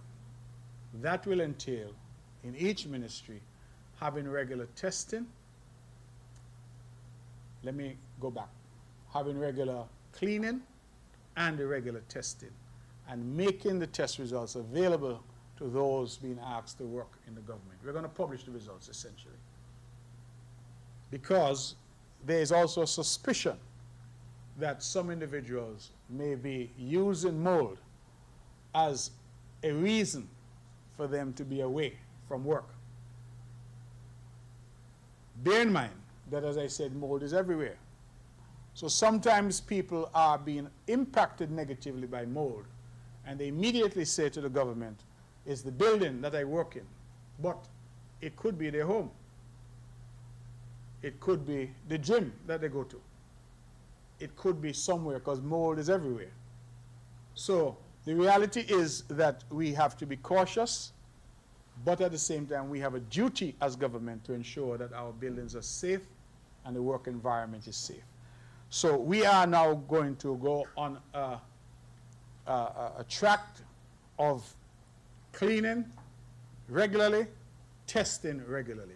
So not wait until people complain, but we continue now with a program of periodic cleaning and periodic testing, and that should be put in place. I think I can say that at the courthouse, we also have invested in humidifiers, things of that nature, that we are going to think. We have done remedial work there already, but we are now going to do to an active session of cleaning and testing. Cleaning and testing. That will become the regimen as we try to keep our people safe from that challenge of mold. Medication available at the hospital, again, Ms. Hewlett, efforts at mischief. The hospital cannot stock every medication every day. We have a supply system where we go to the OECS supplies network based in St. Lucia, and our medication comes usually through St. Kitts because they're the entity that orders. It is quite normal for the hospital in Nevis to get medication sent over from St. Kitts. And in fact, I'm told that if St. Kitts runs short, it is also normal for them to check with us if we have extra to send to them. It's one health system at the end of the day. The problem again you have is that if somebody goes to the hospital and they need a particular drug, and that particular drug is not available at that moment, you then hear this hue and cry, hospital don't have medication. That is not the case. It's simply an issue of us sometimes being out of a particular drug for a particular period of time. But whenever that happens, it means that we've run short and we get supplies from St. Kitts just as they get supplies from us, or it means that our order from St. Lucia might somehow have been delayed. But there is no crisis. In fact, my health authorities and the Minister of Health does not advise the Cabinet of any difficulty in relation to medication. And I'm sure, Ms. Hewlett, that if you are like me, needing medication from time to time, you go to the various pharmacies in town, and many of them sometimes tell you they don't have what you're looking for. Some people have to call 3, 4 different pharmacies to find the drug that they need on that day. So it's not, doesn't mean a crisis. It just means that on that particular moment in time, that specific drug may not be available, but we will be able to supply it because once it's a part of the drugs that we supply. The other problem is sometimes, again, people who need specific drugs, which may be unusual, because all of us are different. So sometimes people have an unusual sickness, illness, and the drug that they require, because we don't see that often, we may not stock that particular drug. So all of these are considerations. And some feel that they must just go up to the hospital, I need drug A, and they must say, yes, the drug A is here. It doesn't always work that way. So again, I encourage our people to be reasonable and practical, but there's no crisis at all in that regard. Fiscal debt sustainability. Before I deal with that, you asked me safety and security. I'm proud to say and to congratulate Superintendent Carty and his team that based on this year-end statistics, we've seen a double-digit drop in reported crimes on the island of Nevis. We're down 11%. And I believe that they, CARTI and the Division C, the Nevis Division, that they should be commended. I want to commend, of course, our commissioner as well and his team. But I believe that this speaks well for us as an island. We are now almost coming to the end of January. We have not yet heard of any unfortunate incidents of crime, particularly violent crime. And I'm asking our people, because at the end of the day, it's not the police that are committing crimes, it's our people that are committing crimes. And so I encourage our people, again, to be responsible. Our young men especially, who have been disproportionately impacted by violent crime, I'm asking you to be responsible and to stay away from crime. Nevis is growing, jobs are available, things are happening. Put yourself in a position to make money. Instead of making war on people, go out there, find a job, and make money. Young people, opportunity to lead, that has been the mantra of my government. I'm very proud of our track record. As I say, we're not only training people, but when they come back, they can be assured they'll be given opportunity in this, the land of their birth. I too thought the comments about the young doctors was terribly unfortunate.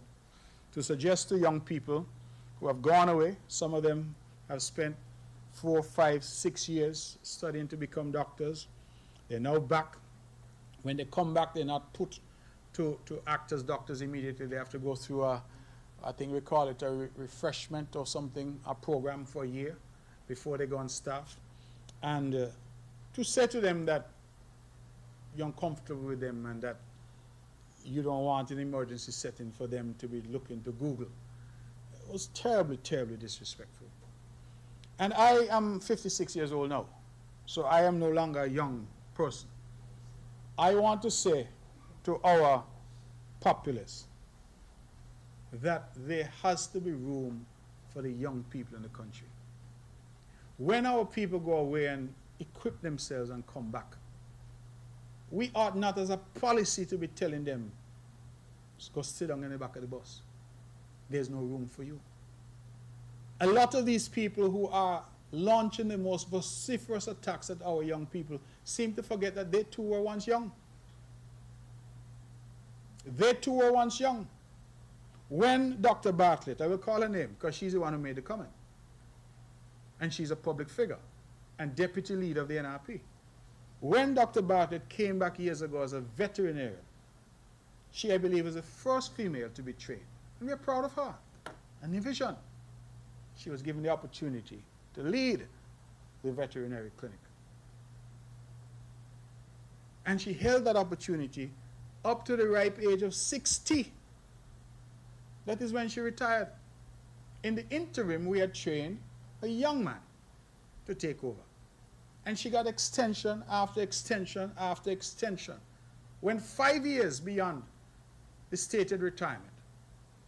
All the while this young man was waiting his opportunity. Well, what are you telling us? That the young man who went away and trained and has come back and is qualified just like you were qualified, he shouldn't get a chance to lead? And is that the message that we should send to our young people? Go away and study. Get a scholarship. Borrow money. But when you come back, don't bother think that you're going to get any opportunity to lead. You must practice, learn how to drive. Because when you come back, you don't know what you're doing. That's the messaging that they've been sending to young people. That is unacceptable. And I don't care who you support. I don't care whether you're NRP, CCM, or who. We must be able as government and as a people to see our young people as assets, to harness the energy and the ideas. The doctor who is 40 years experience, God bless him or her, and we thank him or her for their service to us. But the young doctor is more fair with modern techniques and modern skills. Medicine, like law, like every profession, engineering, keeps moving. So having the young doctors infuse their energy and enthusiasm and training helps us. And I was so happy to see the young doctors push back. I see them publish a photo of all of them, and I was so surprised to see what 12 young doctors. And as somebody in one of the comments pointed out, poor people, children. Miss Hewlett, none of those young people, I could say, come from any wealthy families here in Nevis. Poor people, children, who got an opportunity took the opportunity. When those young people explained to me what they endure in Cuba, the hardships because of the difficulties in Cuba due to this reckless and criminal embargo that Cuba continues to experience from the United States. Our young people go there and struggle. For them to have that commitment to go, struggle, endure, learn in Spanish, which is not their native tongue. And then rather than going off to some place in the world because doctors are shortage globally, they said, I want to come back to Nevis, the land of my birth, to contribute. And when you come back, people who want to leave this island are telling them, there's no room for you. That can't be right. And for me, as an island and as a people, we need to be able to condemn these things when they happen and say that cannot be, that backward thinking cannot be the case. Some of these commentators, I look at them and I say, well, all of them are pensioners. All of them already collecting Social Security. But yet they're fighting for position. They're telling you. You know what I found was most curious about Dr. Bartlett's comment? And her comment isn't new, because these comments, the NRP keeps making them. But what I found most interesting is Dr. Bartlett offered herself to the people of Nevis to lead them, to be in government, to make decisions for them. And if she's so preoccupied with experience, I would ask the question, what was hers? Because she applied to be in government to make decisions for all of us. No experience anywhere that was relevant to what she applied to do. Thankfully, the people told her, no, try again, another time. But I just want to make that point because you seem to have one standard for yourself and a different standard for young people. And so I don't quibble over it. I just say that these comments are unfortunate, and I would have thought that the leader of the NRP would have by now come out with a statement to condemn these comments and these attacks on our young people. Unfortunately, she has a comment on everything but that. And so we are left with these very unfortunate comments, and I regret, but I want our young people to understand that we in government, we who you have put here, we will give you those opportunities for training, we'll give you those opportunities to access scholarships and go to university, and when you come back, we will support your move into leadership positions in this island. Because I ask the question, if not you, then who? It is not that a Nivision is going to lead every organization in Nevis. Sometimes you need a skill set that's not available. But where we have people that are available, that meet the criteria, and that can perform, I say give them that opportunity. Because all of us, I came across a thought that I posted on social media. It said every expert today was a beginner at some point. And that's the truth. You can't become an expert if you don't have the opportunity. Ms. Budgeon, I see you're standing probably to ask me some further question. But if you can give me an opportunity, please, because Ms. Hewlett raised an issue about debt. And we had a bit of a shock that we had to announce in the last budget, and that had to do with the Rest Haven property, where we saw about a new debt of about $30 million.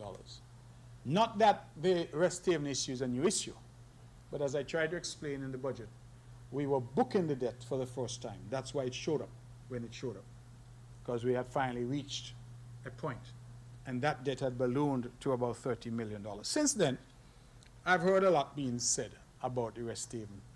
And the Nevis Reformation Party, the main opposition party on the island, they have been out there saying things and trying to make it appear as if this debt is somehow due to the recklessness or mismanagement of my government. And so I believe it's important that we set the record straight. Rest Haven Limited was a company that owned a parcel of land in Nevis. That land was mortgaged to Kishu Shandaramani from Rams, who's now deceased of blessed memory. The government of Nevis, in accordance with the Nevis Land Acquisition Ordinance, compulsorily acquired the property. I want to stop there, because I've heard comments being made that a price was agreed and all of that. If you agree a price there's no need for compulsory acquisition. Compulsory acquisition, or eminent domain as it's referred to in the US, comes about when you need land for public purpose and the owners are not willing to sell or are not willing to sell you at the correct market price. And so you have the right as government to compulsorily acquire. But the law says that if you take that route, you have to compensate the people for their property. So the NRP government, and I brought the notice with me, that was in the Observer newspaper. The Observer newspaper, Friday, October 26, 2007, was where the notification, public notice of acquisition, was published. So let us put this falsehood about a negotiated position with Rest Haven to rest. Because if there was an agreement between the NRP-led government and Rest Haven to buy that land, there would be no need for a public compulsory acquisition of that land. So that's the first point I want to make. As I said, the land had been mortgaged to Mr. Chandraramani. That mortgage led his executor, a chap called Manhudas Davidas Chandraramani, to file an action against Rest Haven, but also against the NIA. That action was filed saying that Rest Haven owed Chandraramani money and that there was a violation of Chandraramani's rights because of how the assessment had been dealt with. The matter came on before Madam Justice Williams, and the executor lost the case. The executor appealed, and that went up to the Court of Appeal, and that appeal was dismissed. The executor then appealed further to the Privy Council. All this time, the government is in limbo in relation to these lands and the payment and the settlement over these lands. So let me give you the chronology, members of the press. On the 6th of August 2007, there was a valuation done by Mr. Mansfield Nisbet from a company called Ace Designs of those lands at US $5,662,800. 6th of August 2007, CCM got back into government, lost government in 2006, got back into government in 2013. So we were not in government. Valuation US $5.6 million. On the 8th of October 2007, the NRP-led administration published their notice of compulsory acquisition in the local Observer newspaper. On the 26th of October 2007, the notice was further published, that is, you have to do it twice, so in the Observer newspaper. On the 13th of December 2007, there was a valuation done by one Hastings Daniel, now of blessed memory, and he put the value at $3 million. He does not, however, state in the document what currency. So far we have two valuations, one done by the owners of US $5,662,800 on the 6th of August 2007. Second valuation done on the 13th of December 2007 by one Hastings Daniel for $3 million. We don't know which currency.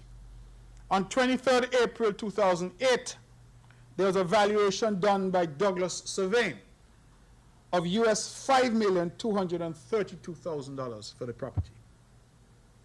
On the 26th of September 2013, no, you see I've jumped now 5 years to 2013. Because what happened, members of the press, is that between the time when the property was acquired in 2007, under the NRP-led administration, and 2013 when government changed, they never settled the amount that was due for compensation. When we got back into government in 2013, we had to go to a board of assessment, which is a requirement under the law when there's a dispute as to what value should be paid for the property. And the board of assessment, chaired by Thomas Astafan, now Thomas Astafan, King's Counsel out of Anguilla, they awarded and said that the property was valued at US $6,362,313.88. They ordered costs against the government, and they ordered that this money, that US $6,362,316.88, attract interest at the rate of 6%, retroactive to the time of acquisition. I hope members of the press, you're understanding what I'm saying. So the 6% became payable from 2007. Remember, as I said, that the NRP neither had it assessed nor paid for. So between 2007 when they acquired to 2013 when the government changed, they had not done anything further in relation to this. All the while, interest is accruing. In 2013, finally, the Board of Assessors, not the government, determined that the value of the West Haven property was US $6,362,316.88. One of you can work out that for me, but I think on my rudimentary maths, that's nearly 20 million EC dollars. And then they said 6% interest from 2007. We then had the litigation that I referred to, because the Rams heirs sued. That went to the High Court, that went to the Court of Appeal, that ended up at the Privy Council. It wasn't until 2023 that the heirs of Mr. Shandaramani withdrew the claim in the Privy Council. And that was as a result of settlement discussions that we had had. And that is why the total owed for the debt could not have been finalized. It could not have been paid because there were disputes surrounding this since 2013 and following. We finally came to an agreement after all the court proceedings. We couldn't tell Mr. Shandaramani's heirs not to sue. They were in their right to do what they thought was best to protect the interests of the estate. They lost in the High Court, they lost in the Court of Appeal, and they had every right to go to the Privy Council. In fact, the order that they were seeking was that the amount owed to them be paid out of the consolidated fund in Nevis. The court disagreed up at the Court of Appeal level, and the matter was pending at the Privy Council. So we were, but while all of this is going on, interest keeps accumulating on the money. And so that is why it is only when we finally came to a settlement with all parties that we, as the government, were able to come to the public and say, this now is the debt. And so I want you to understand that chronology very carefully. When we look at the, and I have a copy of it here, the publication to compulsorily take this property by the then administration, you know what it says? It says that the property is to be acquired for touristic development. That is the language.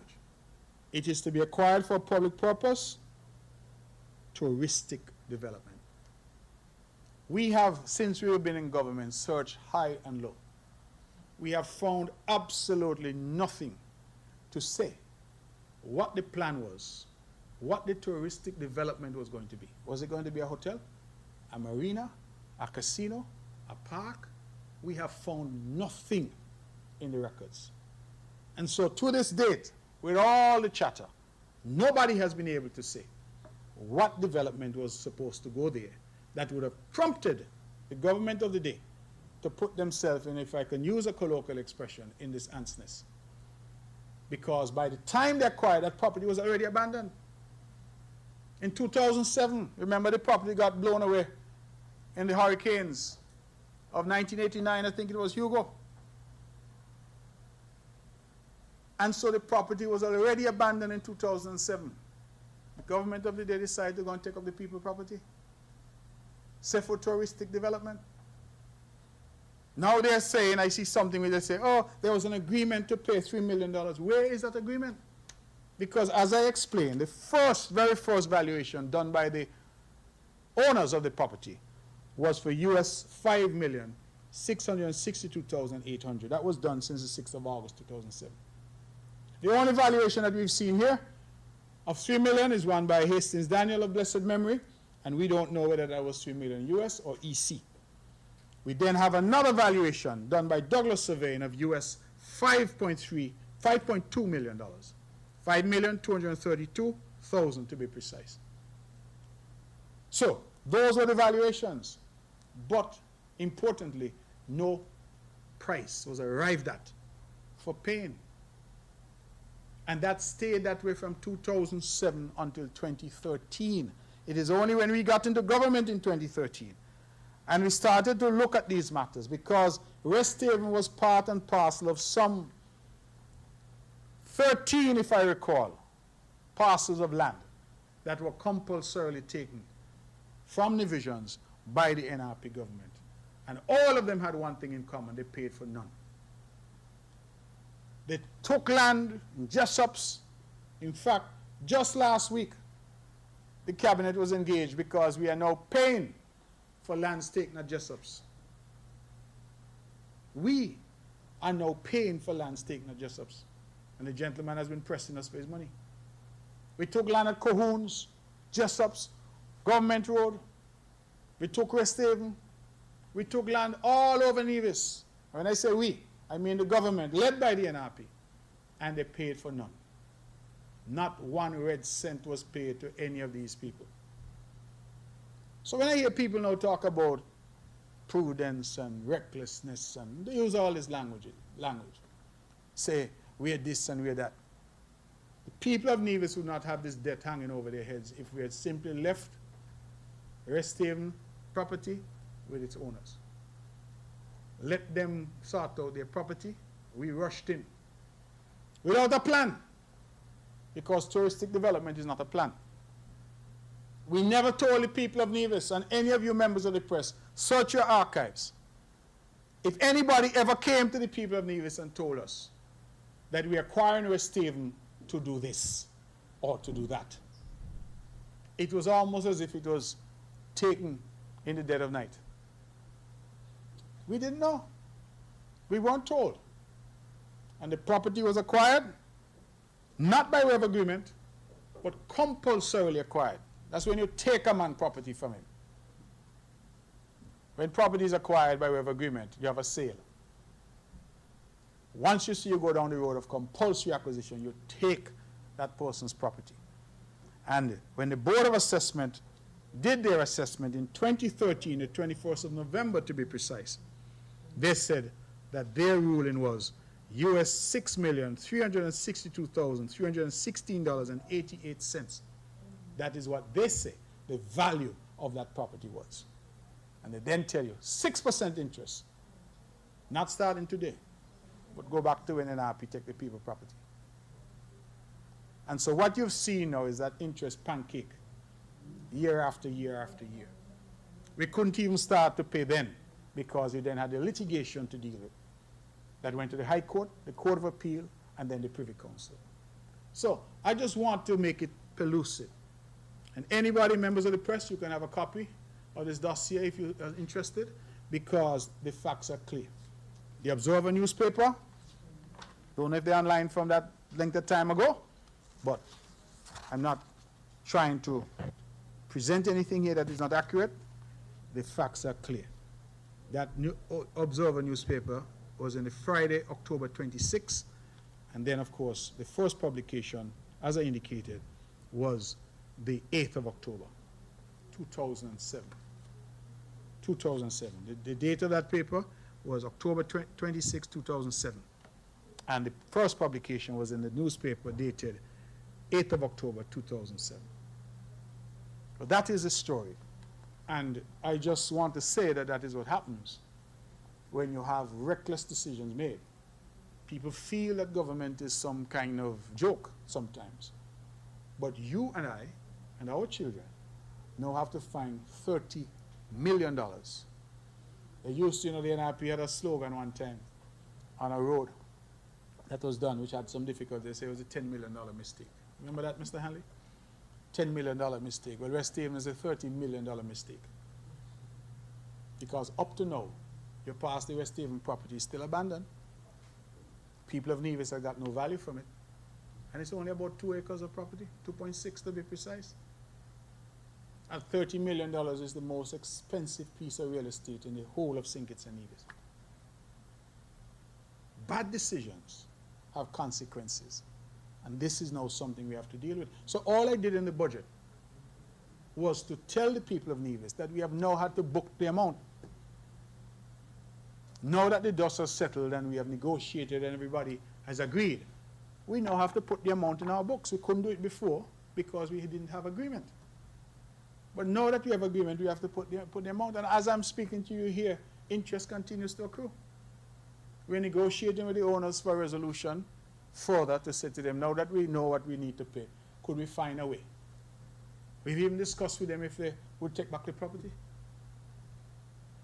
These are ongoing discussions we're having because where are we going to find $30 million to try and fix this problem?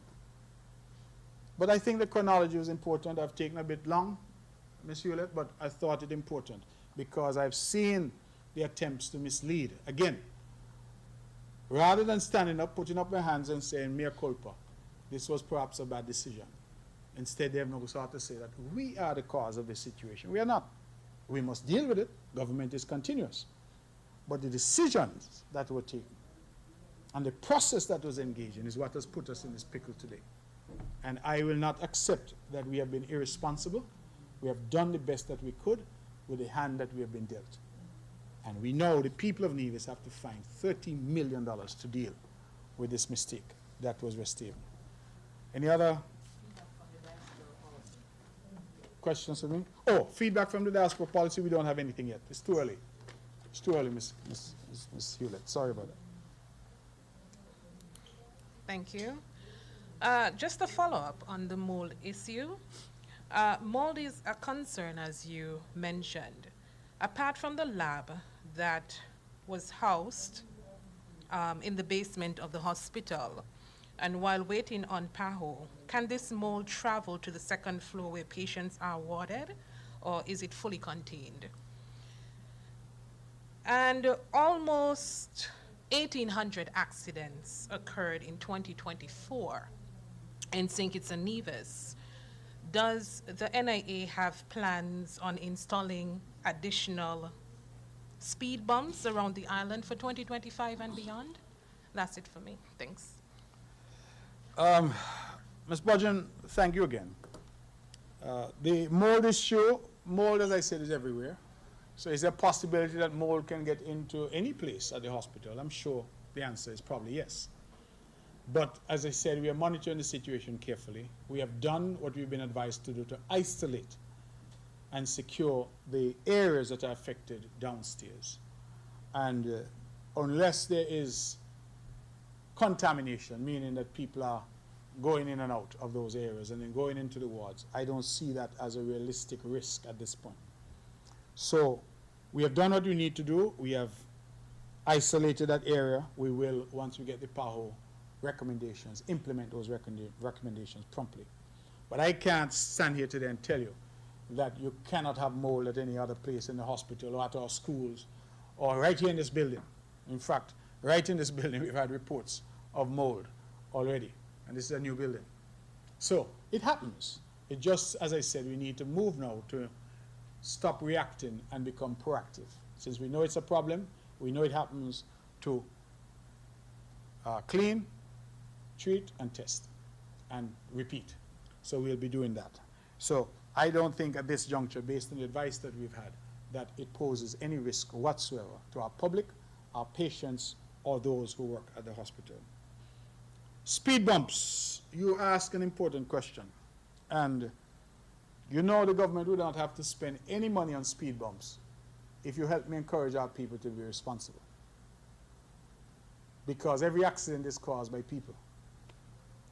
People speeding, people being reckless, people drinking and driving, people smoking and driving, putting themselves in an impaired condition and then getting on the roads. And the worst part about it is sometimes the damage that they cause is not even to themselves, it's to other innocent people. You could be driving along at the speed limit, 20 miles an hour, and somebody comes around the corner going at 60 or 80, and your life ends because of their recklessness. I had a personal experience where I was in the area of Indian Summer restaurant on that stretch of road there. And the speed at which a vehicle passed me, it made my vehicle shake. And when I responded, because as I heard, my windows are up, but I heard and felt, as I responded by pulling, naturally, it was a natural reaction towards the curb. A second one, and then a third one flew by me. And it looks like three people, let me not say youngsters, I don't know who they were, decided that the best use of their time was to race on the roads there. And I said then that God was with them and was with other road travelers, because if you know where Indian Summer Restaurant is, they were headed towards Cotton Ground. You know there's a corner right there by that spring that is there. And if there was anybody that was coming in the opposite direction, you would have had a catastrophic collision that would have happened there. Now, what is the government to do in those circumstances? If the police can catch them, prosecute them, yes. But our people, especially our young people, our bus drivers, you realize the accidents that ended in tragedy in St. Kitts, a few of them involve bus drivers. You have people that you're transporting. They need to get home to their families. They need to get to work. And you are speeding, music blaring, speeding. And then an accident and a tragedy happens. And then people, of course, say the government must do more. And I agree. But our people, we have to encourage a partnership. You say speed bumps. The police have said that they do not put speed bumps on main roads. So the island main road should not have speed bumps on it. They have posted speed limits. We have deployed CCTV. Perhaps in time we need to deploy the cameras that catch you when you're speeding, like they do in the States and all of that. But every step that we're forced to take costs money. So imagine we'll be forced to invest millions of dollars to put up those types of cameras, when the problem could be simply solved by our people making a conscious decision to be safe. You're driving in a car. I saw a fella pass me the other day. He has his child, he's driving, and he has his child sitting in his lap while he's driving. When that accident occurs, that poor child has little if any chance of survival. People refuse to wear their seatbelt. People up and down, and you see them driving on their cell phones. It's against the law. And the police can't be everywhere at every time. So I continue to say to our people, listen, the life you save might be your own. It might be a member of your family. But the use of our roads is something that requires us to have a national discussion and to have some national prescriptions in terms of what we do. I have seen recently the police complaining, for example, that emergency vehicles, people are on the road, they hear the ambulance coming, they don't pull over. They keep along their business as if let the ambulance wait, let the police wait, let the fire truck wait. But you don't know if the person the ambulance is rushing to pick up is your mother or your child. Simple things, pull aside. And you see, as more and more and more vehicles come on the island, last year alone, I haven't seen the final stats, but based on what I saw, 3/4 of the way through, I think more than 800 additional vehicles would have come on the roads in Nevis. These are the ones from Japan. So those don't have anything to do with the ones that Hosfors and TDC and them are selling. Those are additional. So if you think about Nevis just last year with 800 new vehicles or additional vehicles on the road, and you reflect that is not new, meaning like it's every year you have hundreds, because everybody now wants their own vehicle. So when we used to have the time when a family of 4 had one family vehicle, that's not the case now. Family of 4 has 4 vehicles. And so more vehicles on the road, more pressure on the government to provide roads, and we have been investing in that infrastructure, but it also puts a greater onus on our people to be responsible. If you're going out to FET, designate somebody. You say, fella, by tonight you driving, you can't drink. The rest of us will drink, you're the driver. Next week, you get your chance, and someone else will drive. But we continue to act as if we are immune, that it's not going to happen to us.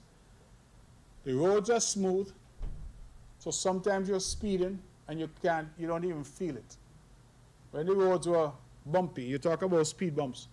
One of the problems with our development is that we are putting in good roads. Maybe if the roads continue to have the holes in them as before, people slow down. But now the roads are smooth, so people are speeding. So we need to encourage our people to be responsible and to do the right thing.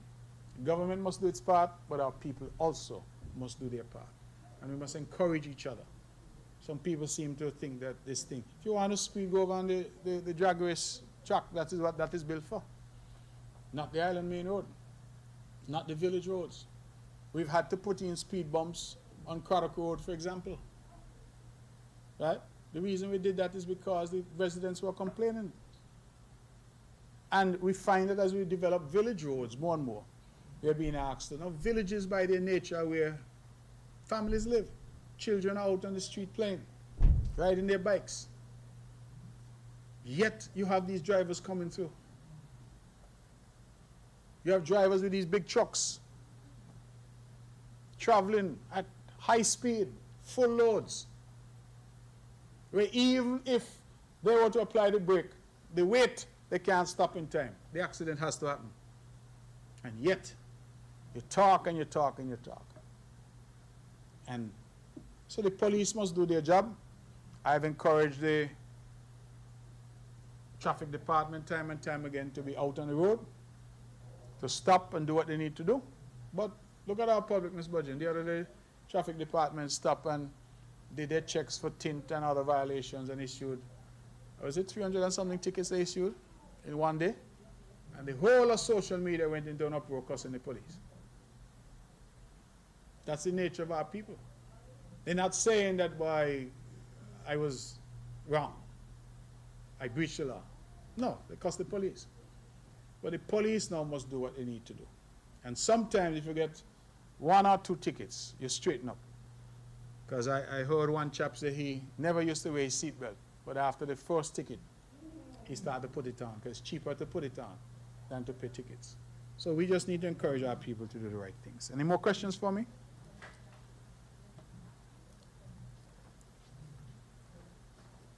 Hi, good morning, everyone. My name is Bjorn, and I'm a YouTube content creator. I do commentary videos reacting to news, breaking news affecting the African continent and the African diaspora. I also do travel videos. I have over 22,000 subscribers on YouTube and over 1.6 million views. It's a YouTube channel, Mr. Hanley.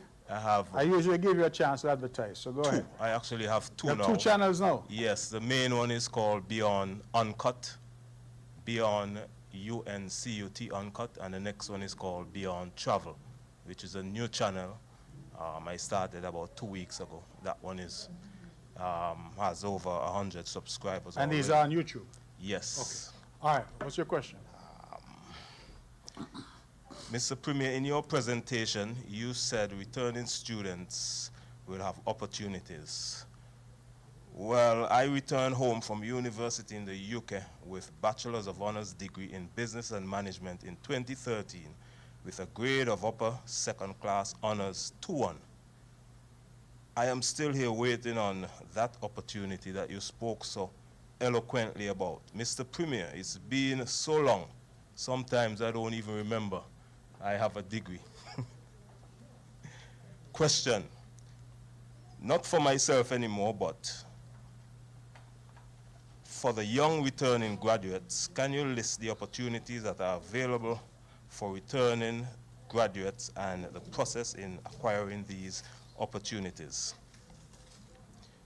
Question number 2, in your budget presentation, you mentioned that VAT is unfair for Nivisions.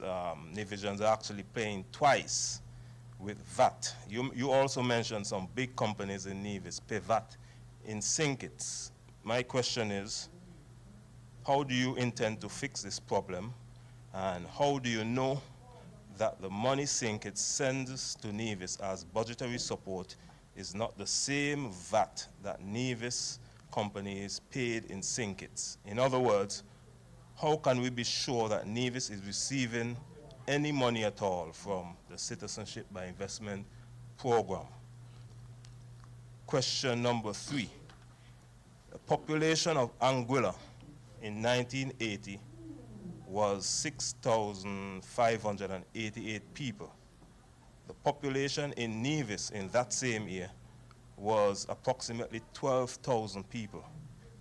However, in 2024, the population of Anguilla grew to around 15,000 people, while in 2024, the population of Nevis is still around 13,000 people. Question, why do you think Anguilla's population is growing while Nevis remains the same?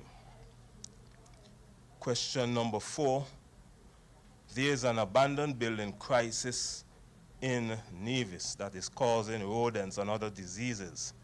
There is also a mold crisis that you spoke about in buildings that are occupied. Question, what is your plan to clean up Nevis's abandoned building crisis? Question number 5, in your presentation you mentioned a number of plans for returning nationals, expats and foreign nationals on Nevis. Question is, what is the government's economic rescue plan for local Nevisians living on Nevis? Thank you. Okay, Mr. Hanley, thank you for your questions, all quite comprehensive. You say you returned home and you're still waiting on your opportunity. I'm not sure why, because there's so many opportunities on the island. You have come. No, you're not too old at all. No, not at all.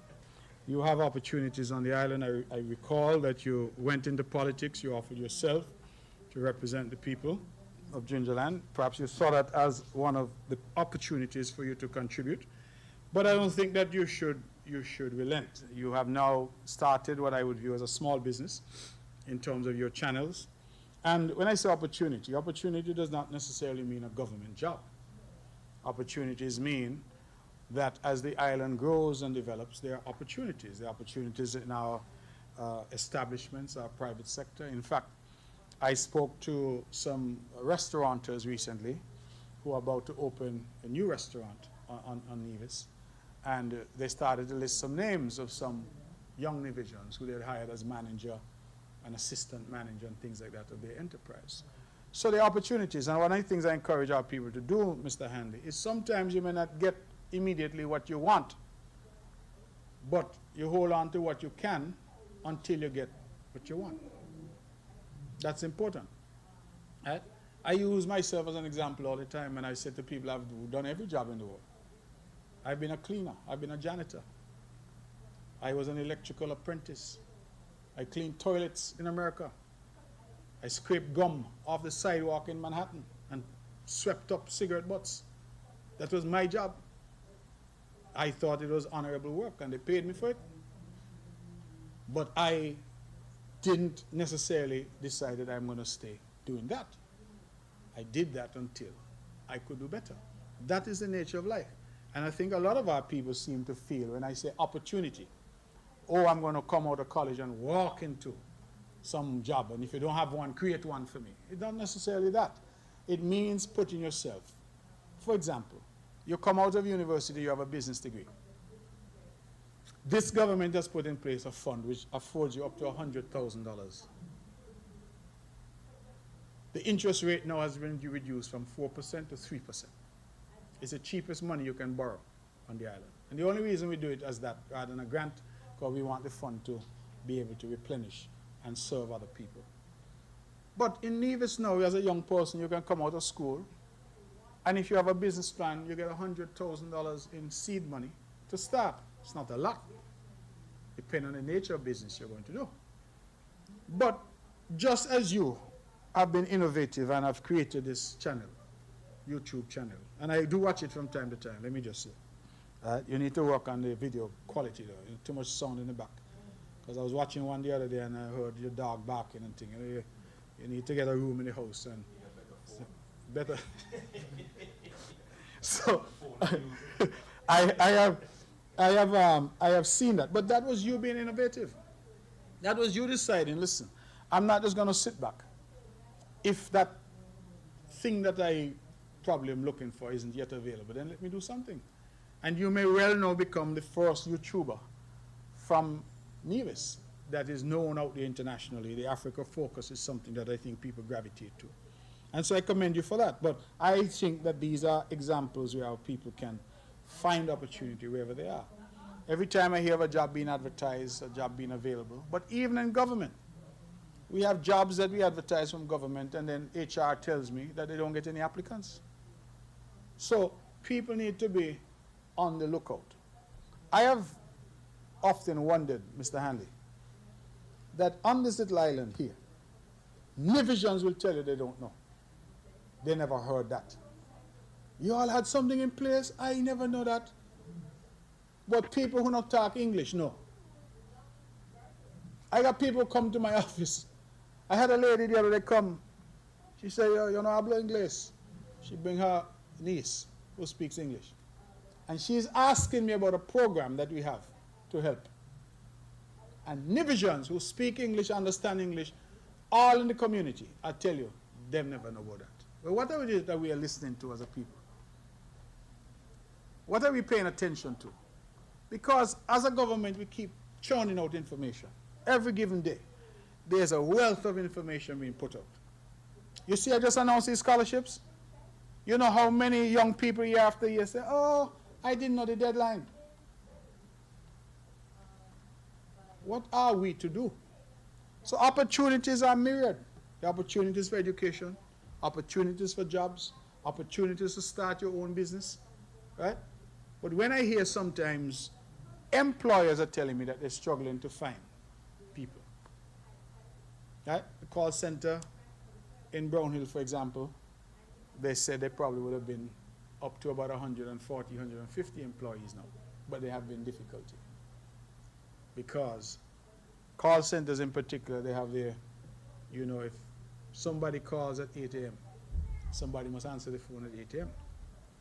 So you can't be tripping at 8:30 and say, oh, your car broke down and your child was sick and all this kind of thing, because you have to be at work on time. And you know that our people have a problem, it seems, with time. And that's why perhaps most people want to gravitate to government, because they say I could go in anytime. I've been talking to the permanent secretaries to see how we could crack down on that. So we need to position ourselves. We need to pay attention. We need to know what is going on. And where there's opportunity, we need to grasp those opportunities. But I do believe that this island has opportunities, and those opportunities are growing. You talk about the budget presentation and Nivisians paying twice on VAT. I want to correct that because I never said that. What I said was that the way that VAT is computed is, in my view, putting undue pressure on our people. Because currently, and I made these comments at the federal parliament during the budget, currently if you bought an item for $100, let us say it costs $100 when you include your cost, insurance, and freight. So when it gets to long point, it's $100. And the duty on it is 20%. They work out the duty, that's $20. The customs service charge is 6%.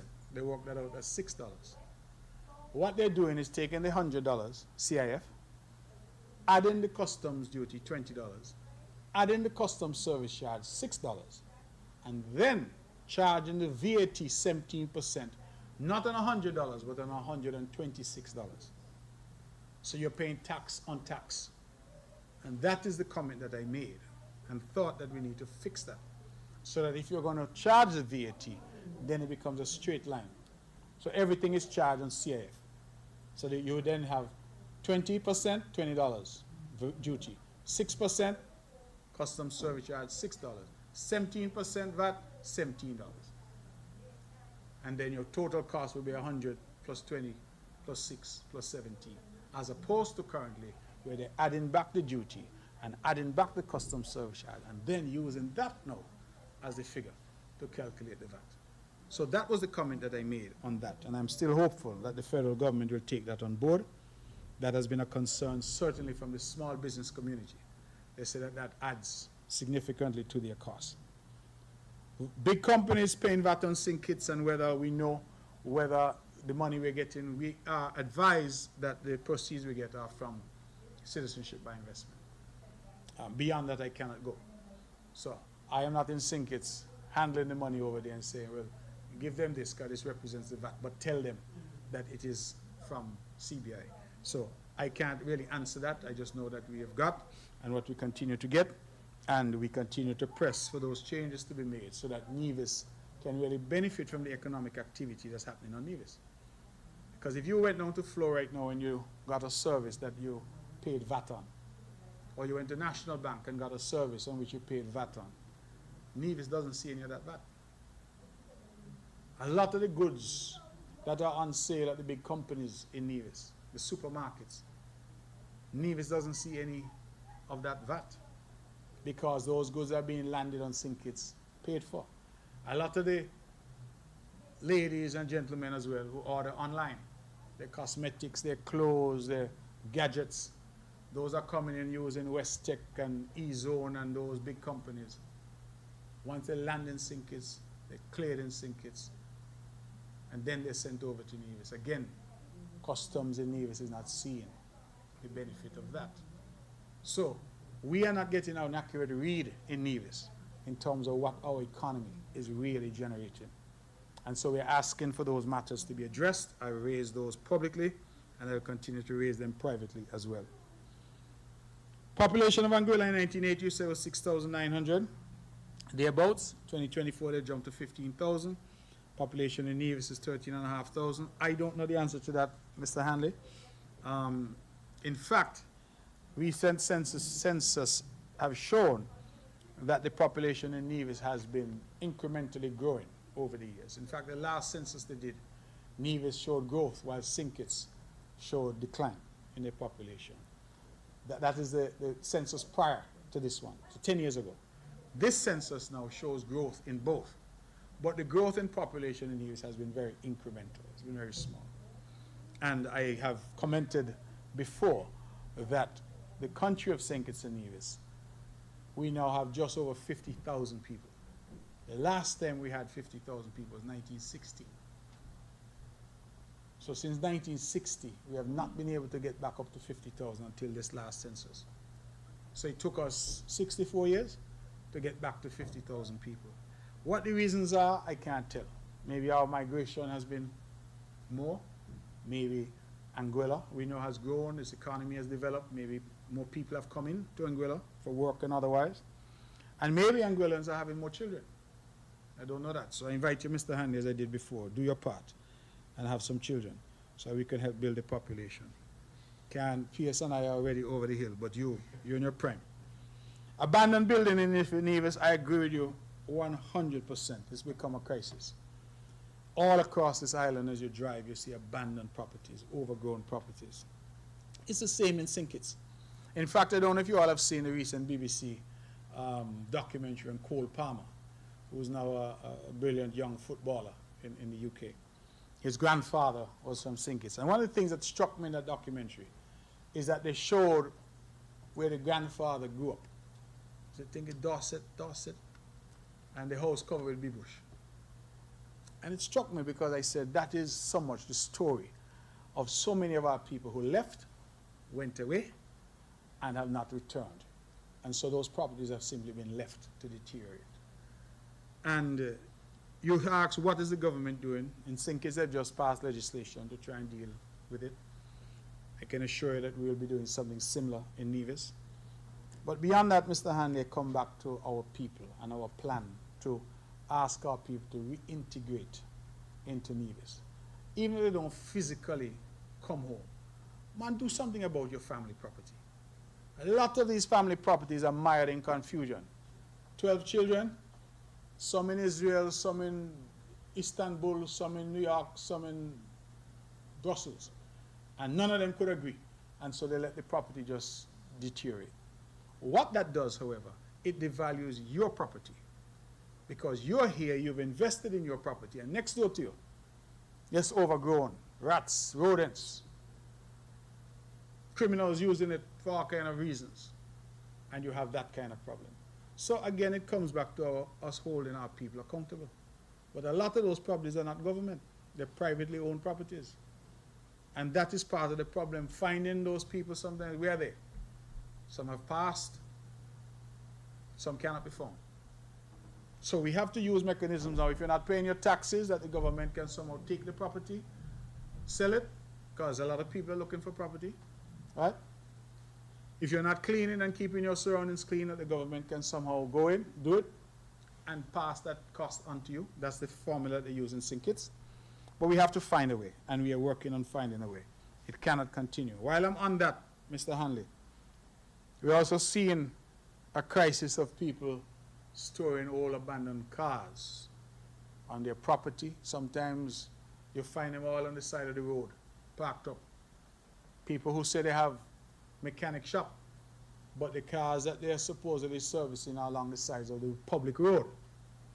You have people who are going into residential communities and deciding they're going to open mechanic shop in the heart of a residential community so that people know who have invested in their property. A young lady called me up to the other day. She's invested her life savings in her property. This is her pride and joy. So she can't get any sleep because fellas there are sanding and doing all they're doing illegally because they don't have any business license to set up any mechanic shop in a residential neighborhood. These are matters, again, going back to what I said about the farmers with the goat and sheep and all that. Our people continue to be of a view that my rights exceed and are more important than my neighbor's rights. So I'm going to play my music as loud as I can because that is the way I like it. I'm going to put a mechanic shop in my yard. I'm going to park up 100 vehicles in my yard. And basically, if it impacts the neighbor, that's a he business, that's a she business. I have said to people that when people do that, speak to your lawyer. Because it is what in law is referred to as a nuisance. And you can get legal action to stop it or even to cause those people to pay you damages for any injury that you would have suffered. But I agree that the government also has to play its role. And through the Ministry of Health, through planning, and through new legislation that we are going to propose shortly, we hope to crack down hard on those kinds of activities. Let us not do that to each other. Let us try wherever possible, because you know the old saying, do unto others as you have them do unto you. Because do so no love so, as our old folk would say. Anguilla, population, I've dealt with that. Crisis, I've dealt with that.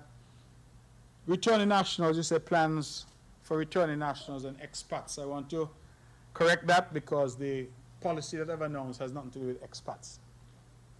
Policy that I've announced has to do with nationals of this island, in fact this country, who want to come home and want to settle in Nevis or want to do business in Nevis.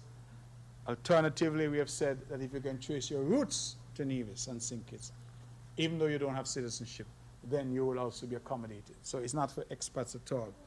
And you asked a good question. In fact, when we put this policy together, one of the concerns of the cabinet said, well, you're putting things in place for people coming back. What are you going to offer for people who are here?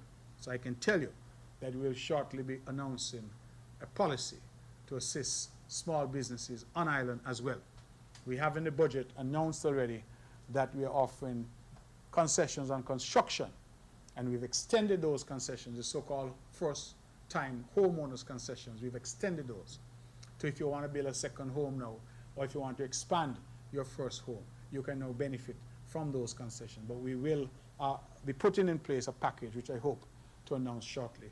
Finance is doing the details on that, working with a small enterprise development unit. So we are not forgetting those who are here, but as a stimulus to try also to attract people and build that population, because I'm a firm believer that we cannot achieve a sustainable Nevis with 13,500 people. If you take out the children, you take out the elderly, you take out those who might be infirm, you really have a very, very small pool of working population and an even smaller pool of tax-paying population. You need people. And countries the world over, Singapore, United Arab Emirates, look at their model.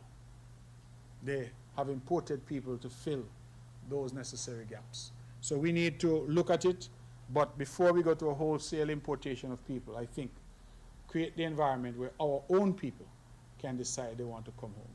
And that is why I'm saying that if President Trump carries through on what he says he's going to do, then our people out there need to know that they have a home in Nevis, that this is where they're born, this is where their family is born, and that they're welcome to this island. This is their home. Let nobody take foreigners with you out there when you got a place that you can come to. What they need to do is to put things in place and ensure that they have the necessary comfort. Families out there can pool their resources, Mr. Hanley, and build something here. So whoever comes, have a place to stay. All of these are possibilities. People are costing me on a daily basis, want a place to rent. You know, Nevis now has become quite popular with our Caribbean brothers and sisters. They're looking place to rent. Right? The homes and lands that they abandoned. With a nominal investment, you could get those places up to scratch, and get them rented. And what is now abandoned could become income earning. So we need to work at it, and we need to definitely do more and work together more to ensure that the island benefits. Any more questions for me? LK Hewlett, Department of Information. While we're on people coming back, we see what's unfolding right now with regard to President Trump and places like Colombia, where the whole idea of deporting persons is now becoming a crisis. Can Sinkis and Nevis handle mass deportation of our people back? And is there any kind of plan, any kind of talk? I know you're not in the federal government and that falls under foreign affairs, but I mean, if some of them come back and they belong to Nevis, I'm quite sure then that becomes the problem of the NIA.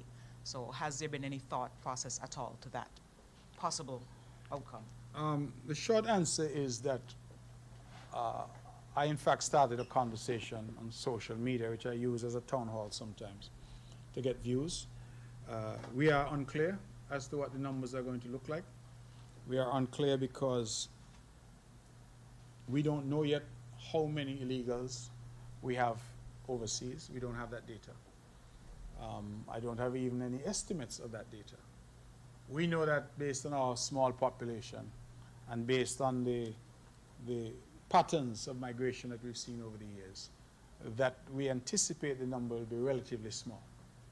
Because as I understand it, the deportation is going to focus first on criminals and thereafter on undocumented aliens who are in their country. So the number of Kitchens and divisions that fall into either category, I am not certain about. Having data, Ms. Hewlett, is going to be important if we are to come up with a plan. Because then we can say realistically, we expect 1,000 people, we expect 100 people. And the plan for 1,000 is going to look different to the plan for 100. So we have to get that data, and I would encourage the Ministry of Foreign Affairs to work with our embassies overseas, particularly those in New York and Washington, D.C., to start to accumulate as much data as we can get so that we can then use that data to form a plan here. My concern is that people may come back who are criminals, who would have perhaps done violent crimes in America, drugs, you name it. We have people may come back who have mental health and other issues, who are violent people, and how do you assimilate them into our society?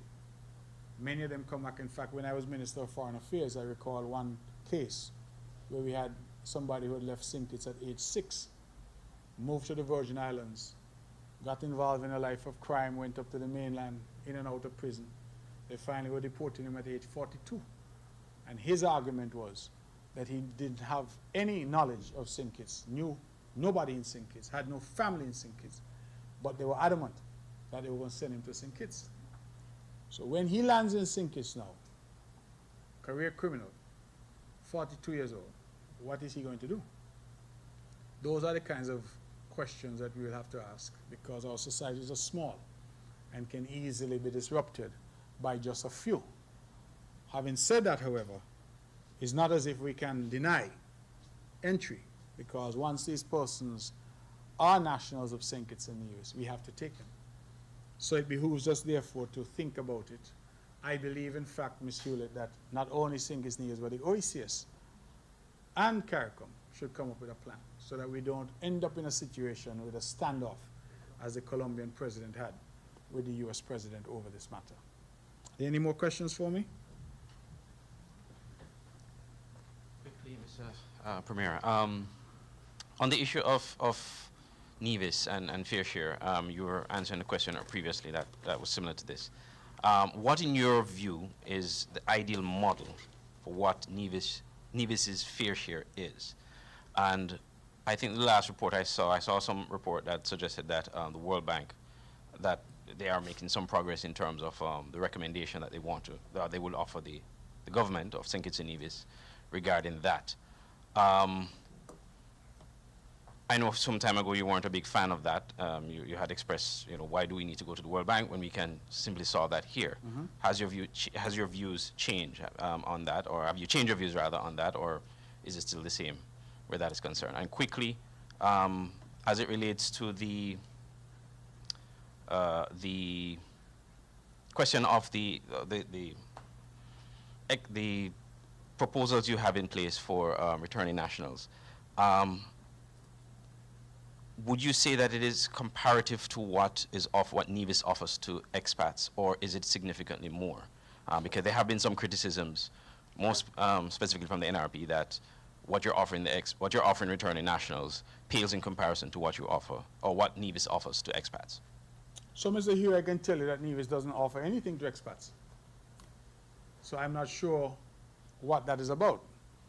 What Nevis offers are incentives to anyone who's going to, for example, build a villa, something like that, they can apply. But the truth is that expats are not normally allowed to access the benefits that are offered here.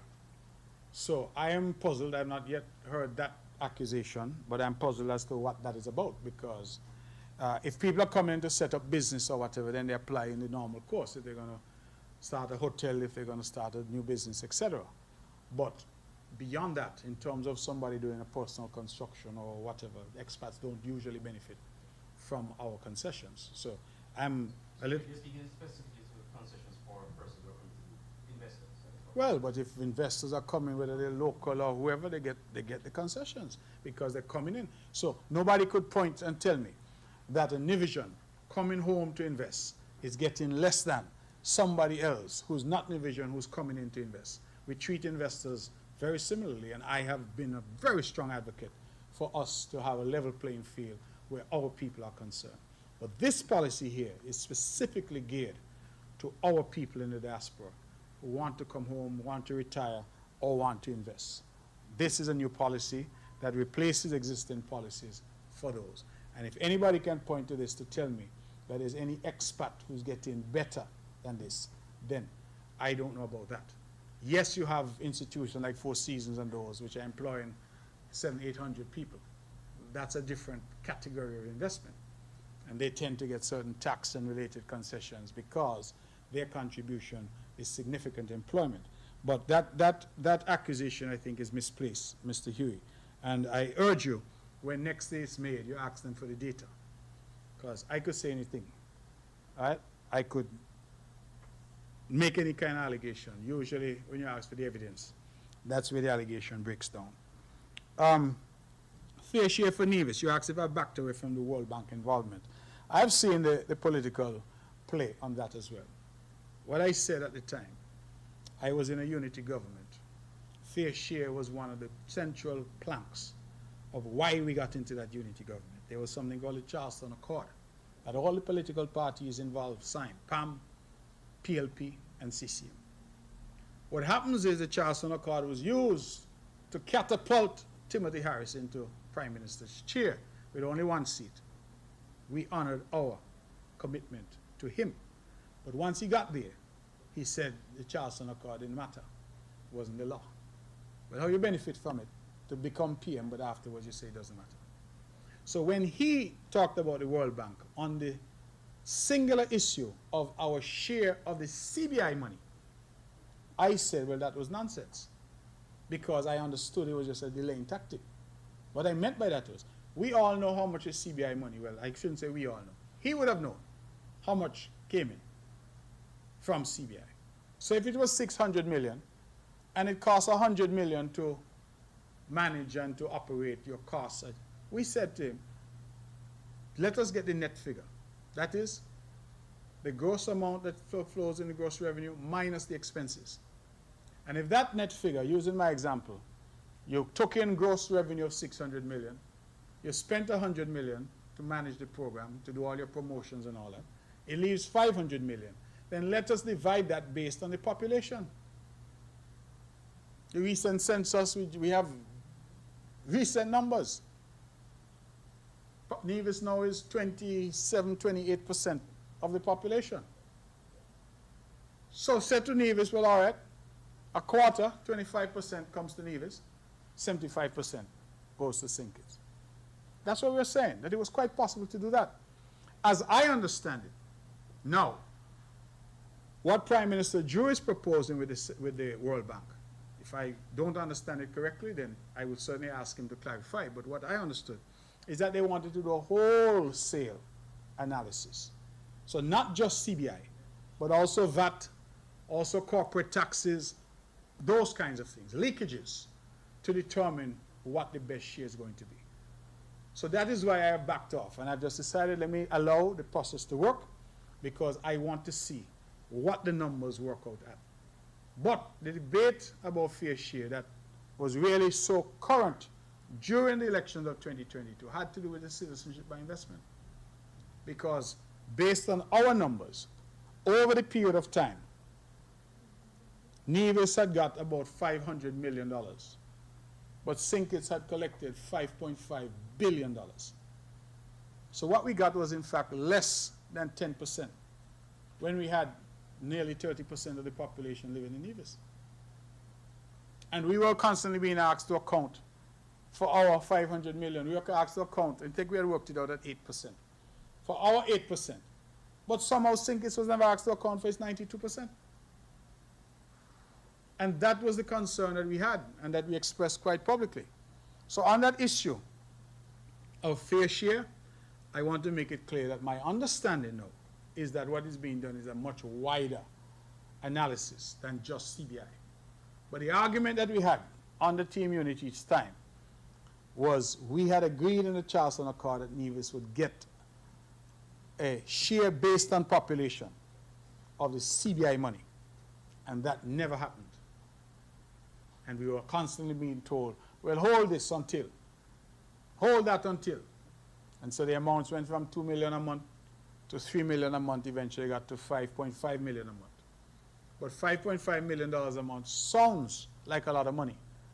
But then you see the numbers and you realize that 700 million was what was collected. Well, 5.5 million a month works out to 66 million for the year. So if 700 million was collected, then you realize that what we're getting is in fact crumbs from that cake. So this had nothing to do with taxes. This was a discrete issue. And my position then was, I did not need the World Bank. In fact, I think I recall saying a kindergarten student could look at the CBI money and say, take out the expense and divide the rest. That didn't need no World Bank.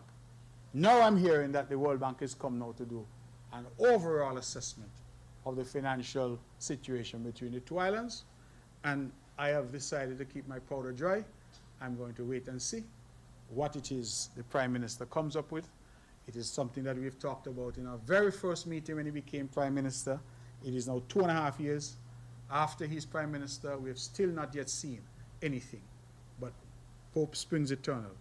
And I'm optimistic that I'll see something that I can say to the people of Nevis as equal citizens in this country, that this is what your share of what is happening in the country looks like. Insofar as tax is concerned, Mr. Huey, I'm going to make it very clear that I am very confident that Nevis can manage its own affairs, raise its own taxes, grow its economy.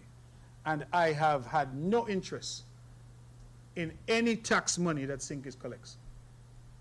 If Sinkis is able to collect $1 trillion in taxes from activities in Sinkits, I say, God bless them. Let me look and see what I could do to take care of Nevis. But my concerns are when Nevis taxes are leaking to Sinkits, and my concerns are when non-tax money, like CBI money, comes into the country, like assistance that comes in from international agencies, that the island of Nevis is not left out, which has been the norm. And I have publicly commended Prime Minister Drew because even some funds coming in from a friendly government, he has made 25% of that available to Nevis, when that never used to happen.